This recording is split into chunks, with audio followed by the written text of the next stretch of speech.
ఏదో శివుడు కేశవుడు అని రెండుగా కనిపిస్తే అర్థం ఉంది. నాకు శివుడు కావాలండి కేశవుడు అక్కర్లేదనే అజ్ఞాని, మాకు కేశవుడు కావాలండి మాకు శివుడు అక్కర్లేదనే అజ్ఞాని బయలుదేరచ్చు. ఒక శ్రీ మహావిష్ణువు 2 రూపాలతో కనిపిస్తున్నారు, ఒకరు ఆదివరాహమూర్తిగా, ఒకరు శ్రీ మహావిష్ణువుగా, సాక్షాత్ వెంకటేశ్వరుడిగా ఇద్దరిగా కనబడుతున్నారు. కనపడుతుంటే ఆదివరాహమూర్తిని చూశారు. ఆదివరాహమూర్తి చుట్టూ పరివారం ఉన్నారు. ఈయనెవరెక్కడి నుంచి వచ్చారు కొండ మీద కన్నారు. కలియుగ ధర్మం చూడండి ఎంత చిత్రంగా ఉంటుందో. అంటే వరాహమూర్తి దగ్గరికి వెళ్ళి స్వామి అన్నారు, వైకుంఠం నుంచి వచ్చానయ్యా, ఒంటరివాణ్ణి, లక్ష్మి కొల్హాపురం వెళ్ళిపోయింది, మనశ్శాంతి వెతుక్కుంటూ వచ్చాను. నిజంగా ఆయన అందుగా వచ్చారు, అందరికీ మనశ్శాంతినివ్వడానికి వచ్చారు, పరబ్రహ్మంగా కనపడడానికి వచ్చారు, ఏకబేరమూర్తిగా నిలబడడానికి వచ్చారు, ధ్రువమూర్తిగా ఉండడానికి వచ్చారు. అందుకని కొల్హాపురంలో లక్ష్ముందయ్యా, ఒక్కడే ఉన్నాను, నాకు ఇంత స్థలం ఇవ్వండి అయ్యా, వెంకటాచలం కొండ మీద ఉంటానన్నారు. అంటే వరాహమూర్తి అన్నారు, యుగధర్మం అయ్యా, స్థలం మౌల్యేన గృహ్యతాం, డబ్బు కట్టి స్థలం పుచ్చుకో అన్నారు. అంటే ఆయన కూడా స్థలాల మకం మొదలు పెట్టారు. రియల్ ఎస్టేట్ వ్యాపారం మొట్టమొదటి వరాహమూర్తి మొదలెట్టారేమో ఈ దేశంలో. అంటే వెంకటాచలపతి అన్నారు, అయ్యో నేనేమిస్తానయ్యా, లక్ష్మి దగ్గరుందా, కొల్హాపురంలో ఉంది, కొల్హాపురంలో లక్ష్మీదేవి ఉంటే నేను ద్రవ్యం పట్టుకొచ్చి నీకేమివ్వను, అందుకని స్వామి ద్రవ్య రూపంలో నీకొకటి ఇస్తాను. ఏమిటది? ప్రథమం దర్శనం చాస్యాత్, ఎవరైనా ఈ కొండ మీదకి భక్తులు నన్ను దర్శనం చేసుకోవడానికి వచ్చేటటువంటి వారు ప్రథమ దర్శనం నిన్నే చేస్తారు. పైగా నైవేద్యం క్షీరసేచనం, మొదటి నైవేద్యం తండ్రి నీకే చెందుతుంది. మొట్టమొదట పాలు అభిషేకాదులు అన్ని నీకు నిర్వహింపబడతాయి. అర్చన నీకు జరిగిన తరువాత నాకు జరుగుతుంది, నైవేద్యం నీకు జరిగిన తరువాత నాకు జరుగుతుంది. మొదటి దర్శనం నిన్ను చూశాక నన్ను చూస్తారు. అలా వస్తేనే దర్శనం పరిపూర్ణమని ఖాతాలో వేసుకుంటానన్నారు. శ్రీనివాసుడి మాట నిలబెట్టాలంటే ఆయన మాట మనం నిలబెట్టడం కాదు, ఆయన మాట ప్రకారం దర్శనం చేసిన ఫలితం పొందాలంటే ఆదివరాహస్వామి దర్శనం చేసిన తరువాత మాత్రమే వెంకటాచలపతి దర్శనం చెయ్యాలి. లేకపోతే ఆయన వేళ రాత్రి 1 గంటకి కంప్యూటర్లో లిస్ట్ ఒకటి తీసిస్తాడు, నా దగ్గరికి రాకుండా నీ దగ్గరికి వచ్చిన వాళ్ళు. ఈయన చూసి అటు పేర్లు ఇటు పేర్లు చూసుకుని సీరియల్ నెంబర్ 32 కోటేశ్వరరావు అక్కడికి వెళ్లకుండా ఇక్కడికి వచ్చేట చుట్టే అంటాడు, రెడ్డింగ్ తో చుట్టేస్తాడు. అందుకని కుదరదు. అందుకని ముందు అక్కడికి వెళ్ళాలి, అక్కడి నుంచి ఇక్కడికి వెళ్ళాలి. బ్రహ్మశ్రీ హరిప్రసాద్ గారి యొక్క సంకల్ప బలమో, అమ్మవారి నిర్హేతుకమైనటువంటి కృపాకటాక్ష వీక్షణమో, 1000కి మించి పసుపు తాళ్లు పద్మావతి అమ్మవారి గుడి నుంచి తరలి వచ్చాయి మనకి. వస్తే ఆ పసుపు తాళ్లకి ఆ రావడం కూడా ఎంత గొప్పగా వచ్చాయో చూడండి. అవి తీసుకొచ్చేటటువంటి వాళ్ళకి ఏ చేతి సంచిలోనో తీసుకురావాలనేటటువంటి ఆలోచనని కల్పించకూడదా? కాదు. సుందరకాండలో స్వామి హనుమంటారమ్మా, నిన్ను ఎలా తీసుకెడతానో తెలుసా, హవ్యంహుత నివానలా అంటారు. హవ్యవాహనుడు ఏ విధంగా హవిస్సుని దేవతలకి తీసుకెడతాడో అంత పవిత్రంగా తీసుకెళ్తానమ్మా అంటారు. అది తీసుకురావడంలో అందం చూడండి. ఇవాళ అమ్మవారు పెళ్లి బుట్టలో తరలి వచ్చింది. ఆ పసుపు తాళ్ళన్నీ కొత్త వెదురు బుట్టల్లో వచ్చాయి. పెళ్లి కూతురు ఎలా వస్తుందో అలాగే వచ్చింది అమ్మవారు. అమ్మవారు రావడం అలాగే వచ్చింది. అనుకోకుండా ఇవాళే అన్నమాచార్య సంకీర్తన విభావరి చేస్తూ శ్రీమతి చావలి సూర్యకుమారి గారు చాలా అద్భుతమైనటువంటి పాట.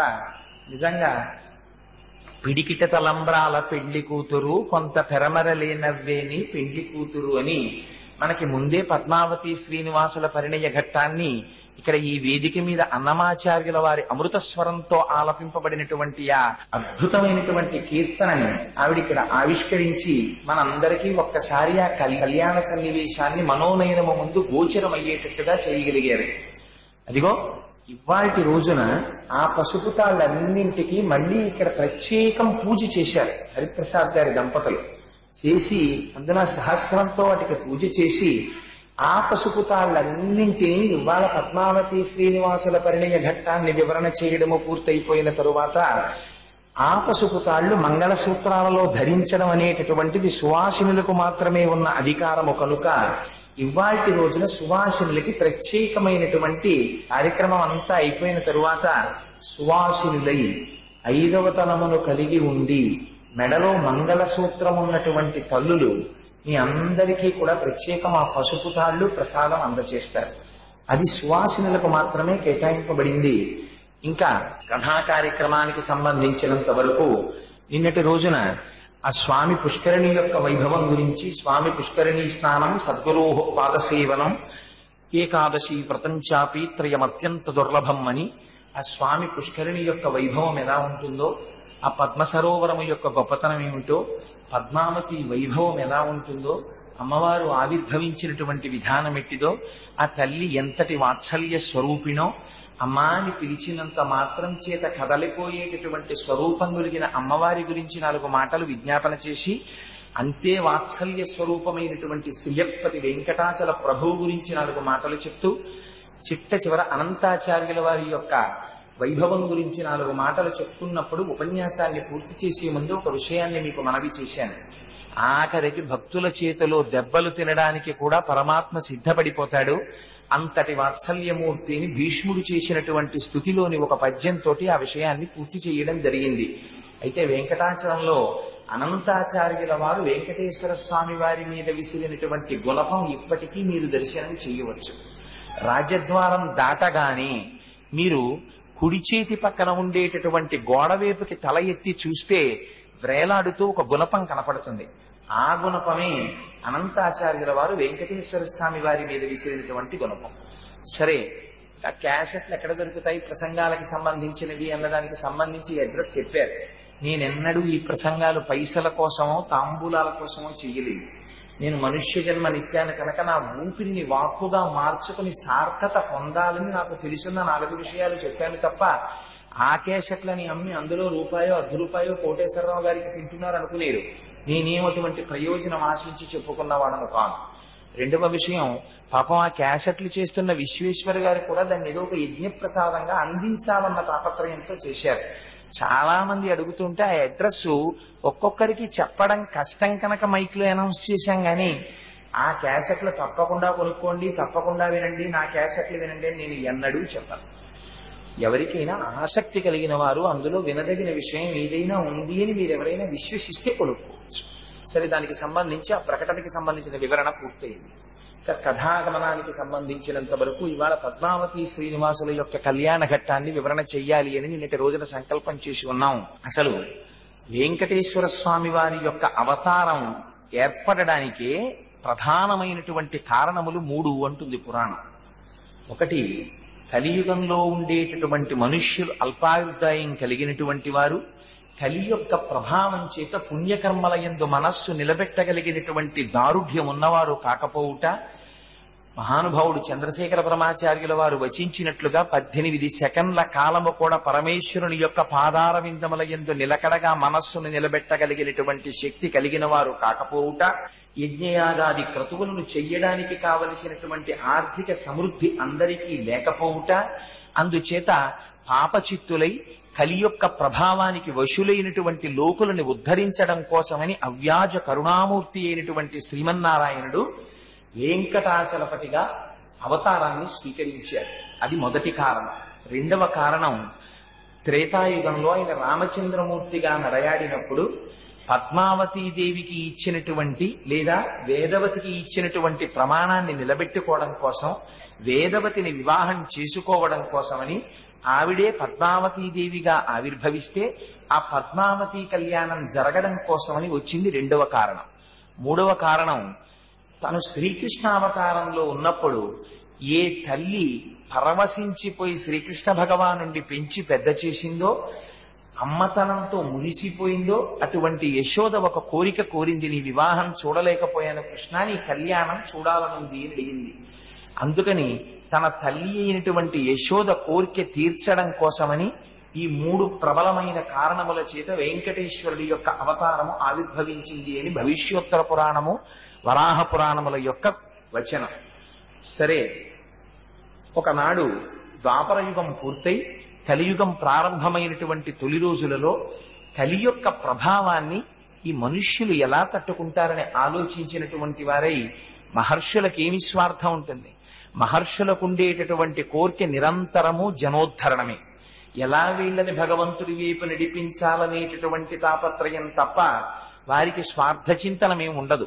అందుకని మహానుభావులు కశ్యపాది మహర్షులు కలిసి ఒక యాగాన్ని గంగానది ఒడ్డిన నైమిషారణ్యంలో ప్రారంభం చేశారు. ప్రారంభం చేస్తే మీకు మొట్టమొదటి రోజునే నేను విజ్ఞాపన చేశాను.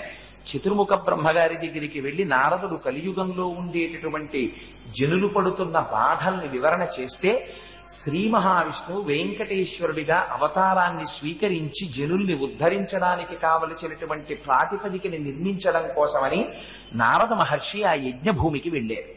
వెడితే అక్కడ ఉన్నటువంటి వారందరూ కూడా నారద మహర్షికి స్వాగతం పలికారు.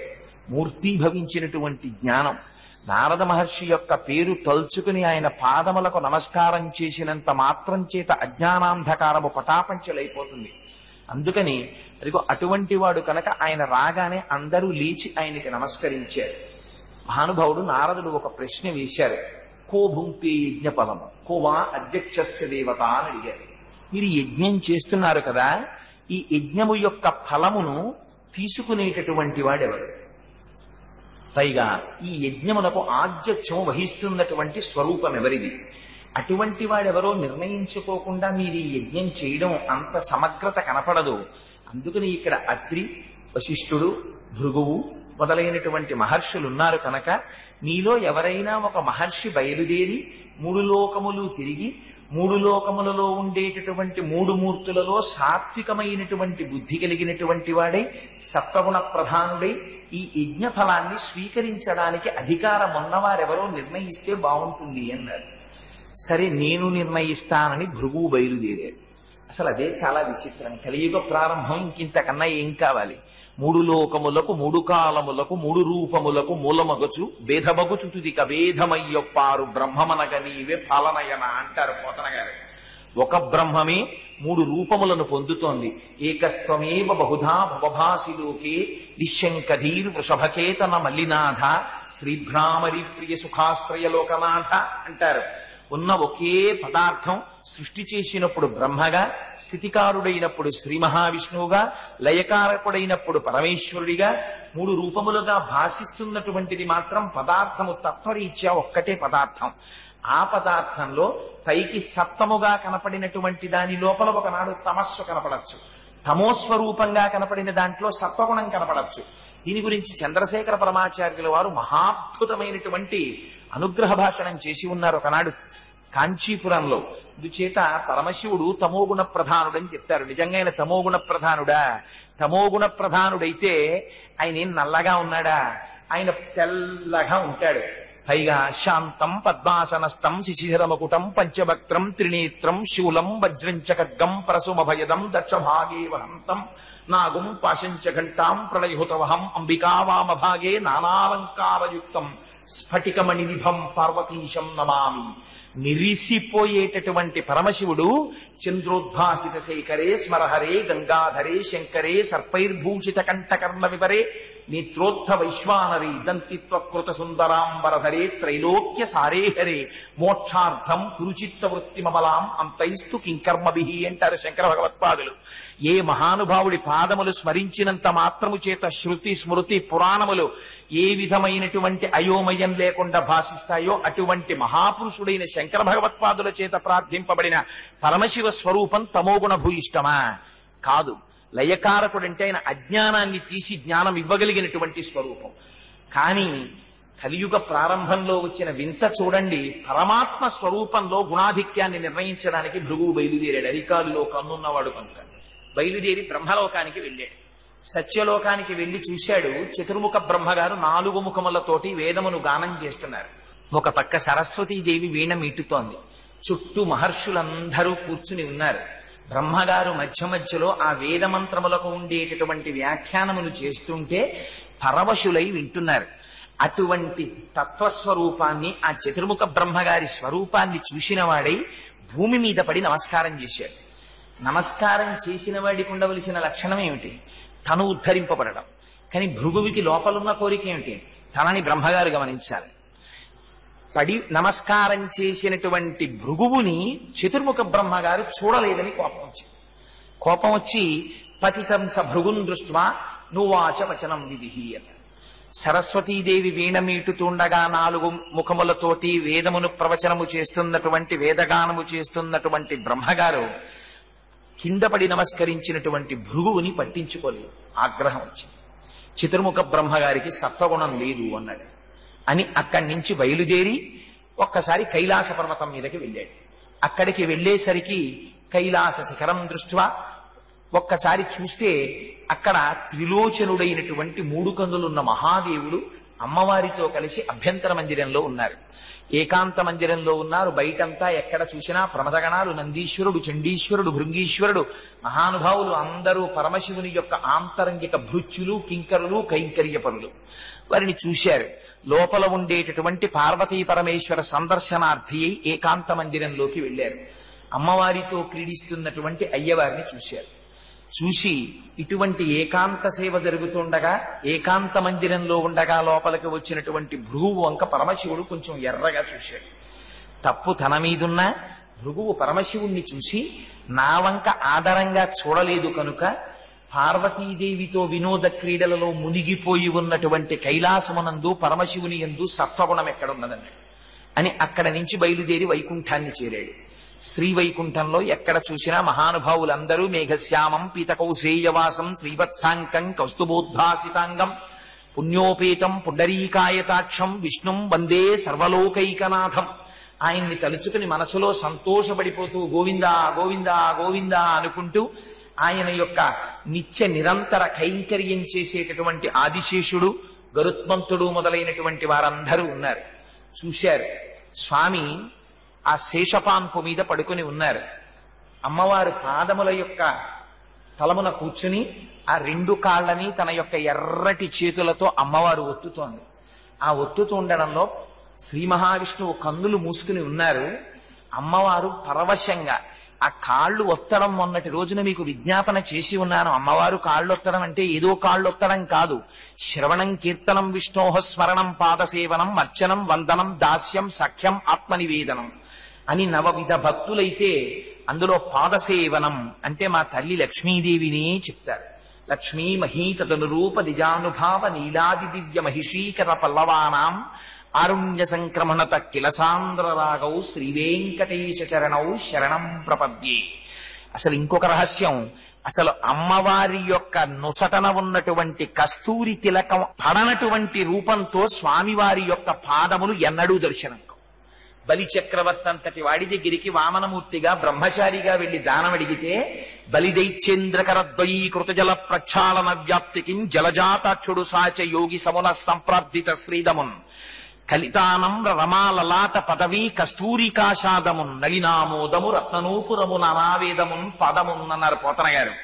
బ్రహ్మచారిగా ఉన్నటువంటి వామనమూర్తి చాపినటువంటి పాదముల మీద లక్ష్మీదేవి నొసటన దాల్చేటటువంటి కస్తూరి తిలకం పరమేశ్వరుడి యొక్క పాదముల మీద ముద్రగా పడింది. సౌందర్యలహరిలో శంకర భగవత్పాదులు వర్ణిస్తారు. అమ్మవారి నొసట ఉండేటటువంటి కస్తూరి తిలకాన్ని దర్శనం చేస్తే చాలు. కస్తూరీ తిలకంచితేందు విలసత్ప్రోద్భాసి పాలస్థలీం కర్పూర ద్రవమిశ్ర చూర్ణ కపురామోదోల్ల సద్వీటికాం లోలాపాంగ తరంగ తైరితి కృపా సారైర్నతానందినీం శ్రీశైలస్థలవాసినీం భగవతీం శ్రీమాతరం భావయే అంటారు. అటువంటి కస్తూరి బొట్టు అయ్యవారి పాదములకు అంటుకునేటట్టుగా శిరస్సు ఉంచి అమ్మ నమస్కరిస్తుంది. అంతటి మహాపతివ్రతయై నిత్యానపాయనీం నిరవద్యాం దేవదేవ దివ్యమహిషీం అఖిల జగన్మాతరం అస్మన్మాతరం అశరణ్య శరణ్యాం అనన్య శరణ శరణమహం ప్రపద్యే అనిపించుకున్న లక్ష్మీదేవి శ్రీ మహావిష్ణువు యొక్క పాదములు ఒత్తుతుంటే భృగువు లోపలికి వెళ్ళారు. చూశారు. ఇక్కడ కూడా భార్య చేత సేవింపబడుతూ పరవశించిపోతున్నటువంటి వాడే తప్ప వచ్చినటువంటి భక్తుల్ని ఆదరించే లక్షణం ఉన్నవాడు కనపడనుకున్నారు. అరే రే, ఇప్పటికే నేను సత్యలోకం దాటాను, కైలాసం దాటాను, అయినా నాకు ఎక్కడా కూడా సత్వగుణం ఉన్నవాడు కనపడలేదు. ఇక్కడికొస్తే ఇక్కడ శ్రీ మహావిష్ణువు అదే తాదాత్మ్యతలో ఉన్నారనుకున్నారు. ఒక్క ఉదుటున తన కాలిత్తి శ్రీ మహావిష్ణువు యొక్క వక్షస్థలం మీద తంటే శ్రీ మహావిష్ణువులో ఉండేటటువంటి నాటకీయతని మహానుభావుడు. ఆయన ఈ లోకములన్నింటినీ రక్షింపవలసిన వాడు, స్థితికారుడు. ఎక్కడ ఎలా ప్రవర్తించాలో అలా ప్రవర్తిస్తాడు. ఆయన వెంకటాచలపతిగా కలియుగంలో వచ్చి రక్షించవలసినటువంటి సందర్భం ఏర్పడుతోంది. దానికి ప్రాతిపదికగా దీన్ని వాడుకున్నారు. వెంటనే లేచి అన్నారు, వజ్రాధృఢతరం విద్ది. అయ్యయ్యో, నా శరీరం చాలా కఠినంగా ఉంటుందయ్యా. వజ్రం ఎంత కఠినంగా ఉంటుందో అంత కఠినంగా ఉంటుంది. అటువంటి నా శరీరాన్ని తన్ని నీ పాదం ఎంత సొక్కిపోయిందో కిమర్థం తాడితం తవాంగ్రి విప్ర తలీనతం.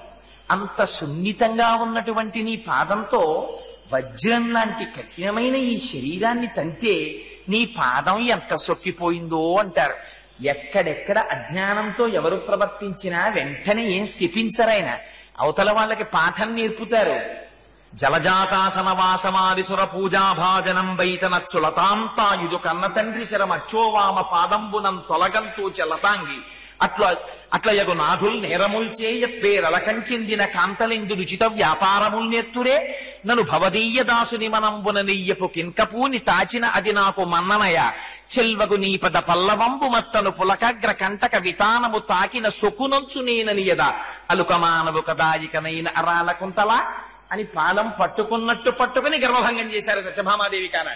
అలా ఇవాల్టి రోజున అయ్యో స్వామి మీరు వచ్చి నన్ను తంతే వజ్రముతో సమానమైనటువంటి నా వక్షస్థలాన్ని తన్నడం చేత మీ పాదం ఎంత సొక్కిపోయిందో, రండి రెండని గబగబా శేషకల్పం నుంచి కిందకి దిగి ఆయన పాదములు పట్టి ఒత్తినట్టుగా నటించి ఆ భృగువు యొక్క అహంకారమునకు కారణమైన అరికాలిలో కన్నుని చిదిమి వేశారు.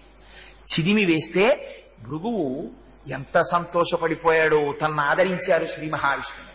గబగబా బయలుదేరి ఆ యజ్ఞవాటికకి వెళ్ళారు. సత్వగుణ ప్రధానుడైన వాడు శ్రీ మహావిష్ణువే అని తన నిర్ణయాన్ని తెలియచేశారు. కానీ అక్కడ నిర్ణయం కన్నా దాని యొక్క ఫలితము శ్రీ మహావిష్ణువు శ్రీవైకుంఠం నుంచి బయలుదేరి వచ్చి వెంకటాచలంలో భూలోకంలో విడిది చేయడమా? ఏది దానికి కావలసిన ఫలితం? అసలు ఫలితం అది. దీనికి అక్కసు పొందింది ఎవరో తెలుసా అండి? అమ్మవారు పొందింది. ఏమయ్యా ఎంత పనిచేశావు? లక్ష్మీం క్షీరసముద్రరాజతనయాం శ్రీరంగధామేశ్వరీం అంటారు. తెల్లవారు లేస్తే నేను నీ వక్షస్థలమునందు నివాసములో ఉంటాను. శ్రీరంగ హర్మ్య తలమంగళ దీపరేఖాం శ్రీరంగరాజ మహిషీం శ్రీయమాశ్రయామహ అని భక్తులు నన్ను ప్రార్థన చేస్తారు. నిరంతరము నీ వక్షస్థలములో కొలువై ఉంటాను. అటువంటి నన్ను ఒక జడధారి, ఒక ముని నేను ఉండే ప్రదేశాన్ని తన పాదంతో తన్నాడా. తంతే నువ్వైనా అదేమయ్యా నా వక్షస్థలములో తంతావా అని శపించడం మాని, అయ్యయ్యో వజ్రాధురతరం విద్ధి మచ్చరీరం ద్విజోత్తమ, నా శరీరం చాలా వజ్రంలా కఠినంగా ఉంటుందని ఆ పాదములు పట్టి ఒత్తుతావా? ఎంత పని చేశావయ్యా? నేను ఉండేటటువంటి ఆవాసమును తన్నడం చేత నాకు అవమానం జరిగింది, నేను వెళ్ళిపోతున్నాను వైకుంఠం నుంచి.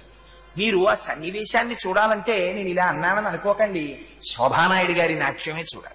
మహాతల్లి నటరాజస్వామి వారి అనుగ్రహం, స్వామి నేనుండ వైకుంఠమందు అంటూ చేస్తారు. నిజంగా దానికి ప్రియా కార్తికేయన్ ఆవిడ శ్రీ మహావిష్ణువు వేసేవారు. నిజంగా ఎంత అలక తీర్చడానికి ప్రయత్నిస్తారో లక్ష్మీ శ్రీనివాసుల్ని కట్టెదుట నిలబెట్టేస్తారంతే మహాతల్లి. నటరాజోపాసనం, స్వామి నేనుండ వైకుంఠమందు అని అల్లరి చేసి మొత్తానికి బయలుదేరుతారు. ఆవిడ ఎందుకో నాకు ఆ విషయం జ్ఞాపకానికి వచ్చింది, స్ఫురణకు, అందుకని మనవి చేశానంతే. ఆ తల్లి లక్ష్మీదేవి, నేను ఇక్కడ ఉండనయ్యా, నాకు చాలా అవమానం జరిగింది, అందుకని నేను భూలోకంలో ఉండేటటువంటి కరవీరపురం దివ్యం గచ్చామి గరుడధ్వజ, నేను కరవీరపురానికి వెళ్ళిపోతున్నాను, వెళ్ళిపోయి అక్కడ తపస్సు చేస్తాను, అక్కడ ఉండి లోకంలో ఉండేటటువంటి వాళ్ళందరినీ ఉద్ధరింపచేస్తానని, అసలు స్వామి సంకల్పం కన్నా ముందు భూమి మీదకొచ్చి రక్షించడానికి ప్రయత్నించి వచ్చినటువంటి వాత్సల్య స్వరూప ఎవరు? స్వామి రాలా, అమ్మ వచ్చేసింది. అందుకు కదండి అమ్మ వాత్సల్య స్వరూపిణి.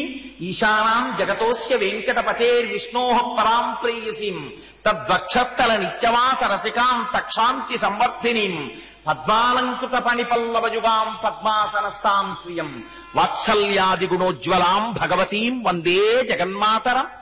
అమ్మ కనుక అయ్యయ్యో వీళ్ళందరూ పాప పంకిలంలో పడిపోతున్నారా, వీళ్ళను ఉద్ధరించాలని అయ్యవారికి అమ్మవారికి భేదం ఉంటుందా?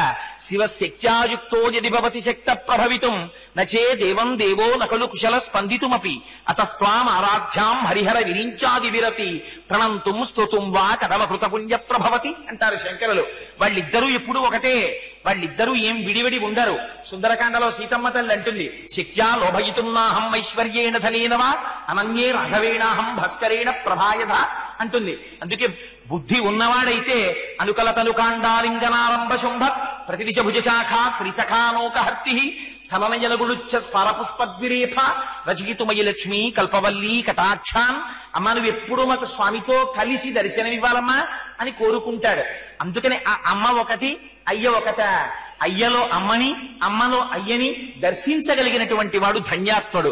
అస్యా దేవ్యా యథారూపమంగ ప్రత్యంగ సౌష్ఠవం రామస్యత యథారూపం తం చేయమసితేక్షణ అని చెప్పగలిగిన హనుమ భవిష్యత్ బ్రహ్మయ్యారు. నేను సీతమ్మని రాముడి నుంచి వేరు చేసి తెచ్చాననుకున్న రావణాసురుడు 10 తలకాయలు పడిపోవడానికి మాత్రమే సిద్ధమయ్యాడు. అందుకని అమ్మ అమ్మే అయ్య అయ్యే, వాళ్ళిద్దరూ ఎన్నడూ విడివడి ఉండరు. కానీ లోకరక్షణ కోసమని ఒక విడంబమును నటించారు. అందుకని అమ్మ బయలుదేరి కొల్హాపురాన్ని చేరుకుని అగస్త్యుని చేత అర్చింపబడుతూ ఆ కొల్హాపుర పీఠంలో శ్రీ మహాలక్ష్మి కొలువయ్యున్నది. ఎంతటి వాడైనా కలియుగంలో ఉండేటటువంటి ధర్మాన్ని చూపించడం అక్కడి నుంచే ప్రారంభం అన్నారు వ్యాఖ్యానంలో. ఇంటిలో ఇల్లాలు లేకపోతే తొందరపడి గొడవబడ్డాడు గాని ఎంతటి వాడికి ఇంటికి వెళ్ళబుద్ధి లేదుట.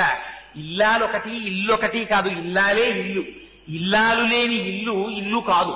అందుకని ఇంటికి వెళ్ళబుద్ధి వెయ్యక అంతటి శ్రీ మహావిష్ణువు మొన్నటి రోజున చెప్పాను కదా, కృతే వృషాద్రిం వక్షంతి త్రేతాయాం అంజనాచలం ద్వాపరే శేషశైలంతో కలౌ శ్రీవేంకటాచలం నామాని యుగభేదేన శైలాశ్చాస్య భవంతి. యుగాన్ని బట్టి పేర్లు మారుతున్నాయి కానీ ఆయన ఆనందాద్రి, ఆయన క్రీడాద్రి బయలుదేరి దక్షిణ భారతదేశంలో సువర్ణముఖి నది తీరంలో స్వామి పుష్కరిణితో సహా వచ్చి వెంకటాచలం అనేటటువంటి పేరుతో ఆ కొండ స్థిరపడిపోయి అక్కడ ఉండిపోయింది. అందుకని మహానుభావుడు ఇంతకుముందు అనేక రూపములను ధరించినటువంటి వాడు ఇవాళ కలియుగంలో పాపజీవనులైనటువంటి మనుష్యుల్ని ఉద్ధరించడం కోసమని వేదోద్ధారణ మందరాభరణ పృథ్వీధర్మ నిర్మాణ ప్రహ్లాదత్రాణ బలిప్రతారణ నృపాహంకార నిర్వాపన వైదేహీ రమణ ధనంజయ జయ వ్యాపార పారీణ క్షోణీ దివ్యత్కరుణ తమోహరణ తండ్రి వెంకటేశ ప్రభో అంటారు. అంతకు ముందున్న దశావతారాలు ఎవరివి? ఆయనవే. ఈ వెంకటేశ్వరుడిగా ఎందుకు వచ్చాడు? మనందరినీ ఉద్ధరించడం కోసమని వైకుంఠాన్ని విడిచిపెట్టి మహానుభావుడు వెంకటాచల పర్వత శిఖరములను చేరినటువంటి వాడే అక్కడ ఉన్నటువంటి ఒక తింత్రిణీ వృక్షం, అది నీడ తిరుగని చింత చెట్టు అని పిలిచేవారు దాన్ని. సూర్యుడు తూర్పు నుంచి పడమరకి ప్రయాణించినా దాని నీడ వేరు వేపు పడడానికి ఉండేది కాదుట, దాని నీడ దానిలోనే విస్తరించి ఉండేదిట. అంత పెద్ద చింత చెట్టు.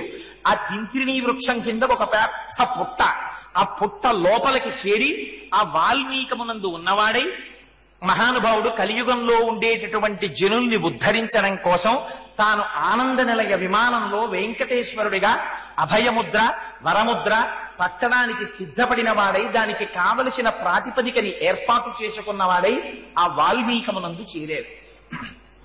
కానీ తల్లడిల్లిపోయిన వారెవరు?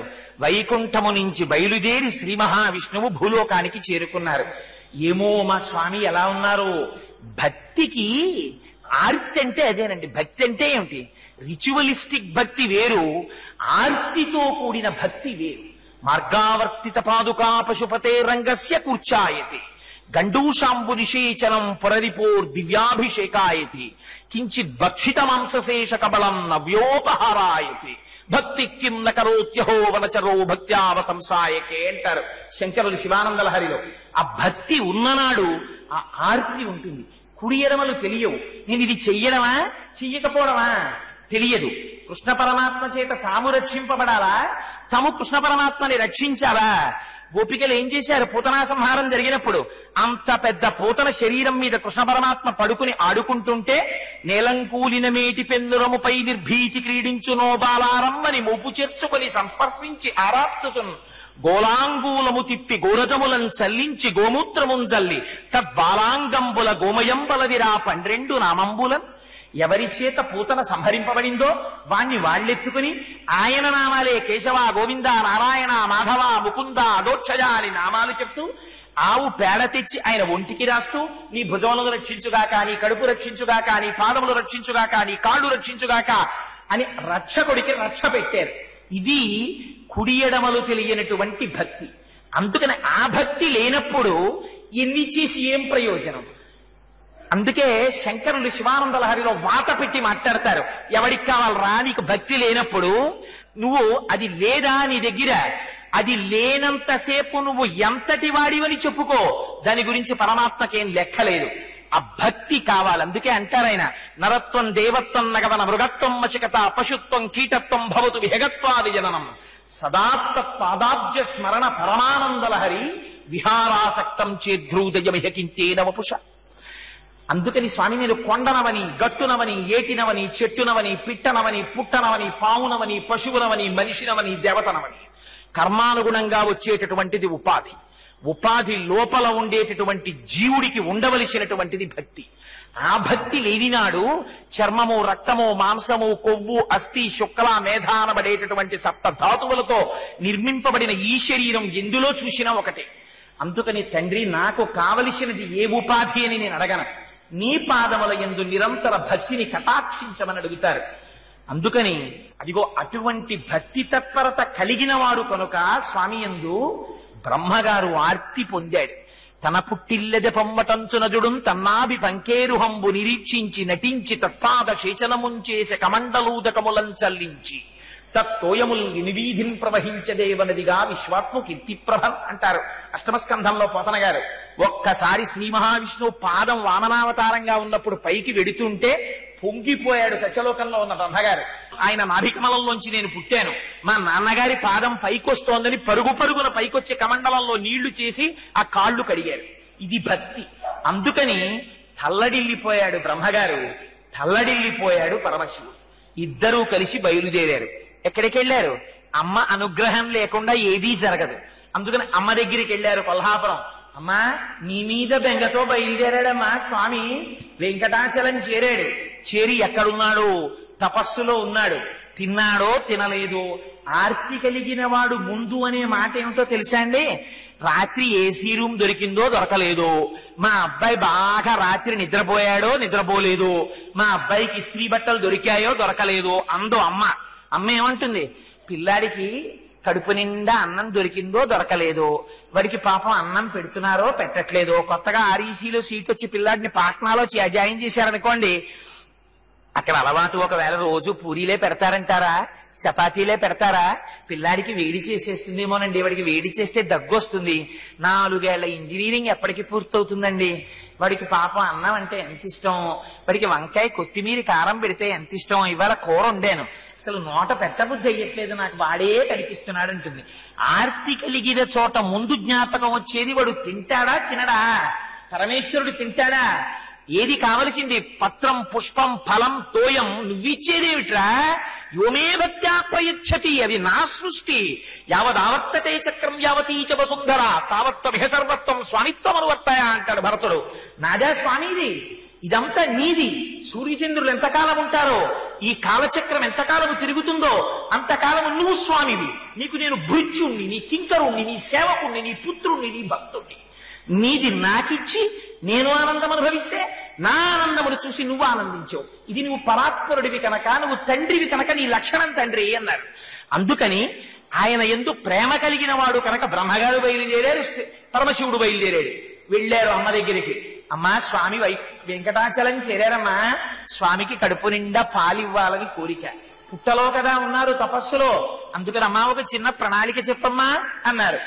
బ్రహ్మాత్యేను శివో పత్సో గోపాలి కమలాలయ. బ్రహ్మగారు ఆవుగా మారిపోయారు, పరమశివుడు దూడగా మారిపోయారు. అమ్మవారు శ్రీ మహాలక్ష్మి ఈ ఆవుని దూడని అమ్మేటటువంటి ఒక గోపాల బాలికగా మారిపోయింది. ముగ్గురు కలిసి నారాయణపురం వచ్చారు. ఆ ఆవుని తీసుకెళ్లి ఇంకో చోట అమ్మకూడదా? ఆర్తి ఏమిటి? ఆ వెంకటేశ్వర స్వామి వారికి పాలివ్వాలి నేర్పుతోంది మనకు అసలు పురాణం. నువ్వు ఏమిటిస్తావు? నువ్వు ఇవ్వగలిగిందేం లేదు. ఏమిటి చూస్తాడు సర్వేశ్వరుడు? నీ ఆర్తి చూస్తాడు. స్వామి నువ్వు ఇది తినాలి అని నువ్వు తాపత్రయపడ్డావా? అందుకే నైవేద్య మంత్రం అంత జాగ్రత్తగా నడిచింది. ఏ స్వామి తిను అని అక్కడ పళ్ళెం పెట్టేసి వదిలేయకూడదా? అలా పెట్టరు. ఓం ప్రాణాయ స్వాహ, ఓం అపానాయ స్వాహ అని ఆ పంచవ్యాహృతులతో ఆ మంత్రం చెప్పి స్వామి గబగబా తినకు, గబగబా తింటే నీకు వెక్కిళ్ళు వస్తాయి తండ్రి. మధ్యే మధ్యే పానీయం సమర్పయామి, కొద్ది కొద్దిగా నీళ్లు తాగు, వెక్కిళ్ళు రాకుండా. తిన్నావా? పూర్తిగా తిన్నావా తండ్రి? ఇదిగో ఉత్తరాపోసనం సమర్పయామి, మళ్ళీ చక్క కడుపు నిండా నీళ్లు తాగు. తాగావా? పదార్థం తిన్నావు కదా, చేతులు కడుక్కోవద్దు, దా చాపు. హస్తౌ ప్రక్షాళయామి, చేతులు కడుక్కో. పాదౌ ప్రక్షాళయామి, కాళ్ళు కడుక్కో. ఉత్తరీయం తీసి స్వామి ఇదిగో చేతులు తుడుచుకో, కాళ్ళు తుడుచుకో అని ఆయన తుడుచుకుంటారా? పాదములను ఆర్తితో ఒత్తి శుద్ధ ఆచమనీయం సమర్పయామి అని మంచినీళ్ళు ఇచ్చి స్వామి తాంబూలం సమర్పయామి. వేసుకున్నావా తాంబూలం? తాంబూలారుణ పల్లవాదరయుతే తటంకహరాన్వితే వీణానాద నిమీలితార్థనయనే విప్రస్థ చూలింబరే. అమ్మా నువ్వు తాంబూలం వేసుకుని ఎర్రటి నోటితో కొద్ది కొద్దిగా నీళ్లు తాగు. వెక్కిళ్ళు రాకుండా తిన్నావా? పూర్తిగా తిన్నావా తండ్రి? ఇదిగో ఉత్తరాపోసనం సమర్పయామి. మళ్ళీ చక్క కడుపు నిండా నీళ్లు తాగు. తాగావా? పదార్థం తిన్నావు కదా, చేతులు కడుక్కోవద్దు, దా చాపు. హస్తౌ ప్రక్షాళయామి, చేతులు కడుక్కో. పాదౌ ప్రక్షాళయామి, కాళ్ళు కడుక్కో. ఉత్తరీయం తీసి స్వామి ఇదిగో చేతులు తుడుచుకో, కాళ్ళు తుడుచుకో అని ఆయన తుడుచుకుంటారా? పాదములను ఆర్తితో ఒత్తి శుద్ధ ఆచమనీయం సమర్పయామి అని మంచినీళ్ళు ఇచ్చి స్వామి తాంబూలం సమర్పయామి. వేసుకున్నావా తాంబూలం? తాంబూలారుణ పల్లవాదరయుతే తటంకహరాన్వితే వీణానాద నిమీలితార్థనయనే విప్రస్థ చూలింబరే. అమ్మా నువ్వు తాంబూలం వేసుకుని ఎర్రటి నోటితో సగా ఉంటే ఆ వీణ మీద పాట వింటూ నువ్వు సంతోషంగా ఇలా తల కదిపితే ఈ చెవితాటంకములు అటు ఇటు ఊగితే అవి మళ్ళీ పద్మాల లాంటి పద్మరాగములతో సమానముగా పోల్చడానికి వీలు లేనటువంటి గొప్పతనం కలిగినటువంటి నీ బుగ్గలలో ప్రతిఫలిస్తుంటే స్ఫురద్గండాభోగ ప్రతిఫలిత తాటంక జుగనం చతుశ్చక్రం మన్యే తమముఖమిదం మన్మధరదం యమారుహ్యద్రుహ్యత్కవనిరమత్యేందు చరణం మహావీరో మాన ప్రమదపతయే సంగీతవతే అంటారు శంకరుల సౌందర్యలహరిలో. అలా అమ్మ తాటంకములు ప్రతిఫలించి బుగ్గల్లో కనపడుతుంటే అమ్మా నీ నోటి వంక చూశానమ్మా, అయ్యగారి నోటి వంక చూశానమ్మా, నా కనురాపు తగిలిందేమో. శ్రియకాంతాయ కళ్యాణ నిధయే నిధయే దినాం శ్రీ వెంకట నివాసాయ శ్రీనివాసాయ మంగళం అని నీరాజనమిచ్చి తొందరగా నన్ను నీలో కలుపుకోమని ఆర్తి చెందినటువంటిది భక్తి. అందుకని అదిగో అంతటి భక్తితో బయలుదేరారు మహానుభావులు. అందుకొచ్చారు నారాయణపురం. ఆవును అమ్ముకోవాలంటే ఎక్కడైనా అమ్ముకోవచ్చు, ఇంత భరతఖండంలో నారాయణపురంలోనే అమ్ముకోవాలా? ఇది నేర్పింది మనకి పద్మావతి శ్రీనివాసుల పరిణయం. అంటే అప్పుడెప్పుడో పద్మావతి శ్రీనివాసులు పెళ్లి చేసుకున్నారు, మనకి ఎందుకంటే అది దాని గురించి కాదు. ప్రతి చిన్న విషయంలో నువ్వు ఎలా బతకాలో, ఎలా సర్వేశ్వరుణ్ణి చేరుకోవాలో నేర్పారు పెద్దలు. మీరు నేర్పకపోతే వీళ్ళకి ఎలా తెలుస్తుంది? ఇది వాళ్ళ తాపత్రయం. అవతారము ఏర్పడి ఆనంద నిలయములోకి స్వామి చేరే వరకు కావలసినటువంటి ఘట్టాన్ని పోషిస్తారు అందరూ. అందుకని మనకి తెలియక శివుడొకడు కేశవుడొకడు అనుకుంటాం. అసలు శివకేశవులకి బ్రహ్మగారికి భేదం ఉందా? శ్రీ మహావిష్ణువు పని మీద బయలుదేరితే ముందు వెనకాతలు వచ్చి ఉపకరించేవారు బ్రహ్మగారు, పరమశివుడే. పరమశివుడు పని మీద పెడితే వెనకాతలు వచ్చేది శ్రీ మహావిష్ణువే. ఆయన వెంకటాచలంలో కూర్చుంటే రుద్రాంశ సంభూతుడైనటువంటి హనుమగా క్షేత్రపాలకుడై ఆయన ఉంటారు. ఎక్కడైనా పరమశివుడు లోపల కూర్చుంటే నృసింహమూర్తి అయి బయట క్షేత్రపాలకుడిగా ఈయనుంటారు. ఈ శివుడొకడు కేశవుడొకడు అనుకున్నవాడు అజ్ఞాని తప్ప మూడు లోకములకు మూడు కాలములకు మూడు మూర్తులకు మూలమగుచు భేదమగుచుది కభేదమయ్యొప్పారు బ్రహ్మమనగా నీవే పాలనయన. ఉన్నది ఒక్కటే పదార్థం, అది మూడుగా భాషిస్తోంది. కానీ ఇది తెలియడానికి స్వామిని కృప కలగాలో, కలగకుండా దొరుకుతుందా? లంపటము నివారింపను సంపద కృప చేయ జయము సంపాదింపను సంపెడి వారి వధింపను సొంపారగనికి చెల్లు సోమర్థనరా. స్వామి ఈ జ్ఞానం కలగాలన్నా చంపే మృత్యువు వెంటొస్తుంటే దాన్ని చంపబడేది శరీరం తప్ప చంపబడేది ఆత్మ కాదని, ఆత్మ పరమాత్మ స్వరూపమని జీవ బ్రహ్మైక్య సిద్ధిని ఇయ్యగలిగిన వాడివి, జ్ఞానమునందు నిలబెట్టగలిగిన వాడివి, అద్వైతమును ఆవిష్కరింపగలిగిన వాడివి, అద్వైతానుభవమును పొందించగలిగిన వాడివి, నువ్వు తప్పెవరున్నారు అని శరణాగతి చేస్తారు. అందుకని అదిగో అటువంటిది ఆ స్వరూపం కనుక, ఆ జ్ఞానం ఉన్నవారు కనుక, ఆ భక్తి ఉన్నవారు కనుక మనం ఎలా ప్రవర్తించాలో నేర్పాలి కనుక బ్రహ్మగారు ఆవై వచ్చారు, పరమశివుడు దూడై వచ్చారు. వచ్చి అందంగా ఉన్న ఆ ఆవుని దూడని చోళరాజు గారి యొక్క ప్రాంగణం ముందు పెట్టి అమ్మవారు అమ్మడం మొదలుపెట్టింది. ఇంకా తల్లే వచ్చి ఆవుని దూడని అమ్మితే దానికి ఎంత అందం వస్తుందో చూడండి. ఆ చోళరాజు చోళరాజ పత్ని చూశారు, ఆవుని దూడని చూసి మురిసిపోయారు, కొనుక్కున్నారు. కొనుక్కుని విడిచిపెట్టలేదు. ఆ గోవుల్ని కాపాడేటటువంటి వాడు, దాన్ని పొలానికి తీసుకెళ్లి మేపేటటువంటి వాడు, గో సంరక్షకుడు ఒక ఆయన ఉన్నారు. ఆయన్ని పిలిచారు. పిలిచి ఒక మాట చెప్పారు, ఏమో ఈ ఆవు ఎంత పెద్ద స్తన్యముతో ఉందో చూసావా, పొదుగు చూసావా, దాని శిరములు చూసావా, ఈ ఆవుని దూడని బహుజాగ్రత్తగా కాపాడాలి. ఇన్ని పాలిస్తోందని ఆ పాలని చూసుకుని మురిసిపోయారు. ఆవుని దూడని ఆయనకు అప్పచెప్పారు. అమ్మ మళ్ళీ కొల్హాపురం వెళ్ళిపోయి కొల్హాపురం పీఠంలో అమ్మవారు చేరిపోయింది. ఈవిడి బ్రహ్మగారి తాపత్రయం పాపం. ఎక్కడున్నారో స్వామి వెతుక్కోవాలైన. ఎక్కడుంటాడు? అంతటా ఉన్నాడు. అంతటా ఉన్నవాడు ప్రకటముగా ఎక్కడున్నాడు? కరెంటు లేదా? ఆ వైర్ల నిండా ఉంది. ప్రకటంగా ఎక్కడుంది? ఆ లైట్ లో ఉంది, ఆ ఫ్యాన్ లో ఉంది, ఈ మైక్ లో ఉంది. ఒక చోట ధ్వనిని ప్రసరిస్తోంది, ఒక చోట వాయువుని ప్రసరిస్తోంది, ఒక చోట కాంతిని ప్రసరిస్తోంది. అదే కదా కంచిలో పృథ్వీలింగం, జంబుకేశ్వరంలో జలలింగం, అరుణాచలంలో అగ్నిలింగం, చిదంబరంలో ఆకాశలింగం, శ్రీకాళహస్తిలో వాయులింగం, కోణార్కలో సూర్యలింగం, సీతాగుండంలో చంద్రలింగం, ఖాట్మండూలో యజమానలింగం. శర్వ, భవ, రుద్ర, ఉగ్ర, భీమ, పశుపతి, మహాదేవ, ఈశానములని అష్టమూర్తులై భూరంభాంశనలోలిలోంబర మహార్నాదో హిమాంస పుమాన్ ఇత్యాభాతి చరాచరత్వకవిదం యస్యైవ మూర్త్యష్టకం నాన్యకించతి విద్యతే వృషతాం యస్మాత్ పరస్మాత్ విభో తస్మై శ్రీ గురుమూర్తయే నమయిదం శ్రీ దక్షిణామూర్తయే అంటారు శంకర భగవత్పాదులు దక్షిణామూర్తి స్తోత్రంలో. అష్టమూర్తి భాషించిన వాడు ఆ పరమాత్మ కాదా? అందుకని అంతటా ఉన్నవాడు ఇవాళ లోకరక్షణార్థమని ఒక వాల్మీకమునందు చేరి ఉన్నాడు. ఆయనని కనిపెట్టి ఆయనకి పాలివ్వడం కోసం ఆర్తితో బయలుదేరి బ్రహ్మగారు వచ్చారు కొండ మీదకి. వచ్చి గోపాలకుడు ఆవుల్ని కాస్తున్నాననుకున్నాడు. ఆయన వెతుక్కుంటున్నాడు పరమాత్మని. వెతుక్కున్నాడు, చేరాడు. ఎక్కడికి చేరాడో అక్షరాలో అక్కడికి చేరాడు. ఆ పుట్ట లోపల ఉన్న తేజస్సు బట్టి గుర్తుపట్టాడు. ఓహో, ఇక్కడ మా నాన్నగారు ఉన్నారు లోపల, మా నాన్నగారికి గుక్కెడు పాలివ్వడం కోసం వచ్చాను నేను అనుకున్నాడు. బహుశ్రద్ధగా ఆ పొదుగు శిరములు ఆ వాల్మీకము యొక్క కన్నము మీదకొచ్చేటట్టుగా నిలబడ్డాడు. భక్తి శ్రద్ధ చూపిస్తుంది. మీరు పెట్టే నైవేద్యం మీకెంత భక్తి ఉందో తెలిసిపోతుంది. మీరు చూపించే ధూపం మీకెంత శ్రద్ధ ఉందో తెలిసిపోతుంది. మీరు పెట్టిన దీపం మీకెంత శ్రద్ధ ఉందో చెప్పేస్తుంది. మీరు చేసిన పుష్పాలంకారం మీ శ్రద్ధ చెప్తుంది. మీరు నిర్మాల్యం తీయడం మీ శ్రద్ధ చెప్తుంది. మా దేవుడి ముందు పూజ చేసిందే కదా, నే కొని తెచ్చిన పూలు అని ఇలా తీసేయండి, విగ్రహాలు కింద పడిపోతాయి. నేను కొన్న విగ్రహమే కదా అని అటు తిరిగి భార్యతో మాట్లాడుతూ ఎడం చేత్తో విగ్రహం నిలబెట్టిన వాడికి భక్తి ఉన్నట్ట. అది విగ్రహం కాదు, నా ఇంటి సింహాసనంలో పరమాత్మ వచ్చి నిలబడ్డారన్నవాడు నిర్మాల్యం తీయడంలో కూడా బహుజాగ్రత్తగా తీస్తాడు. ఇవి మా తండ్రి పాదముల యందున్న పుష్పాలు. నేను ఎంత జాగ్రత్తగా తీయాలి, ఏమదృష్టం వీడిది. నిన్న ఉదయం నుంచి ఇవాల్టి ఉదయం వరకు స్వామి పాదాలు పట్టు కూర్చున్నాయా. అందులో మందార పువ్వును చూడండి మీరు. మందార పువ్వు బాగా విచ్చుకున్నప్పుడు పూజ చేశారనుకోండి, దాన్ని చూస్తే ఆ మరునాడు నిర్మాల్యం తీసేటప్పుడు నాకు మందార పువ్వు పూజ చేసి తీయాలనిపిస్తే ఆ పువ్వు తీసేటప్పుడు నిజంగా ఎంత ఆనందం కలుగుతుందో దేనికో తెలుసా అండి?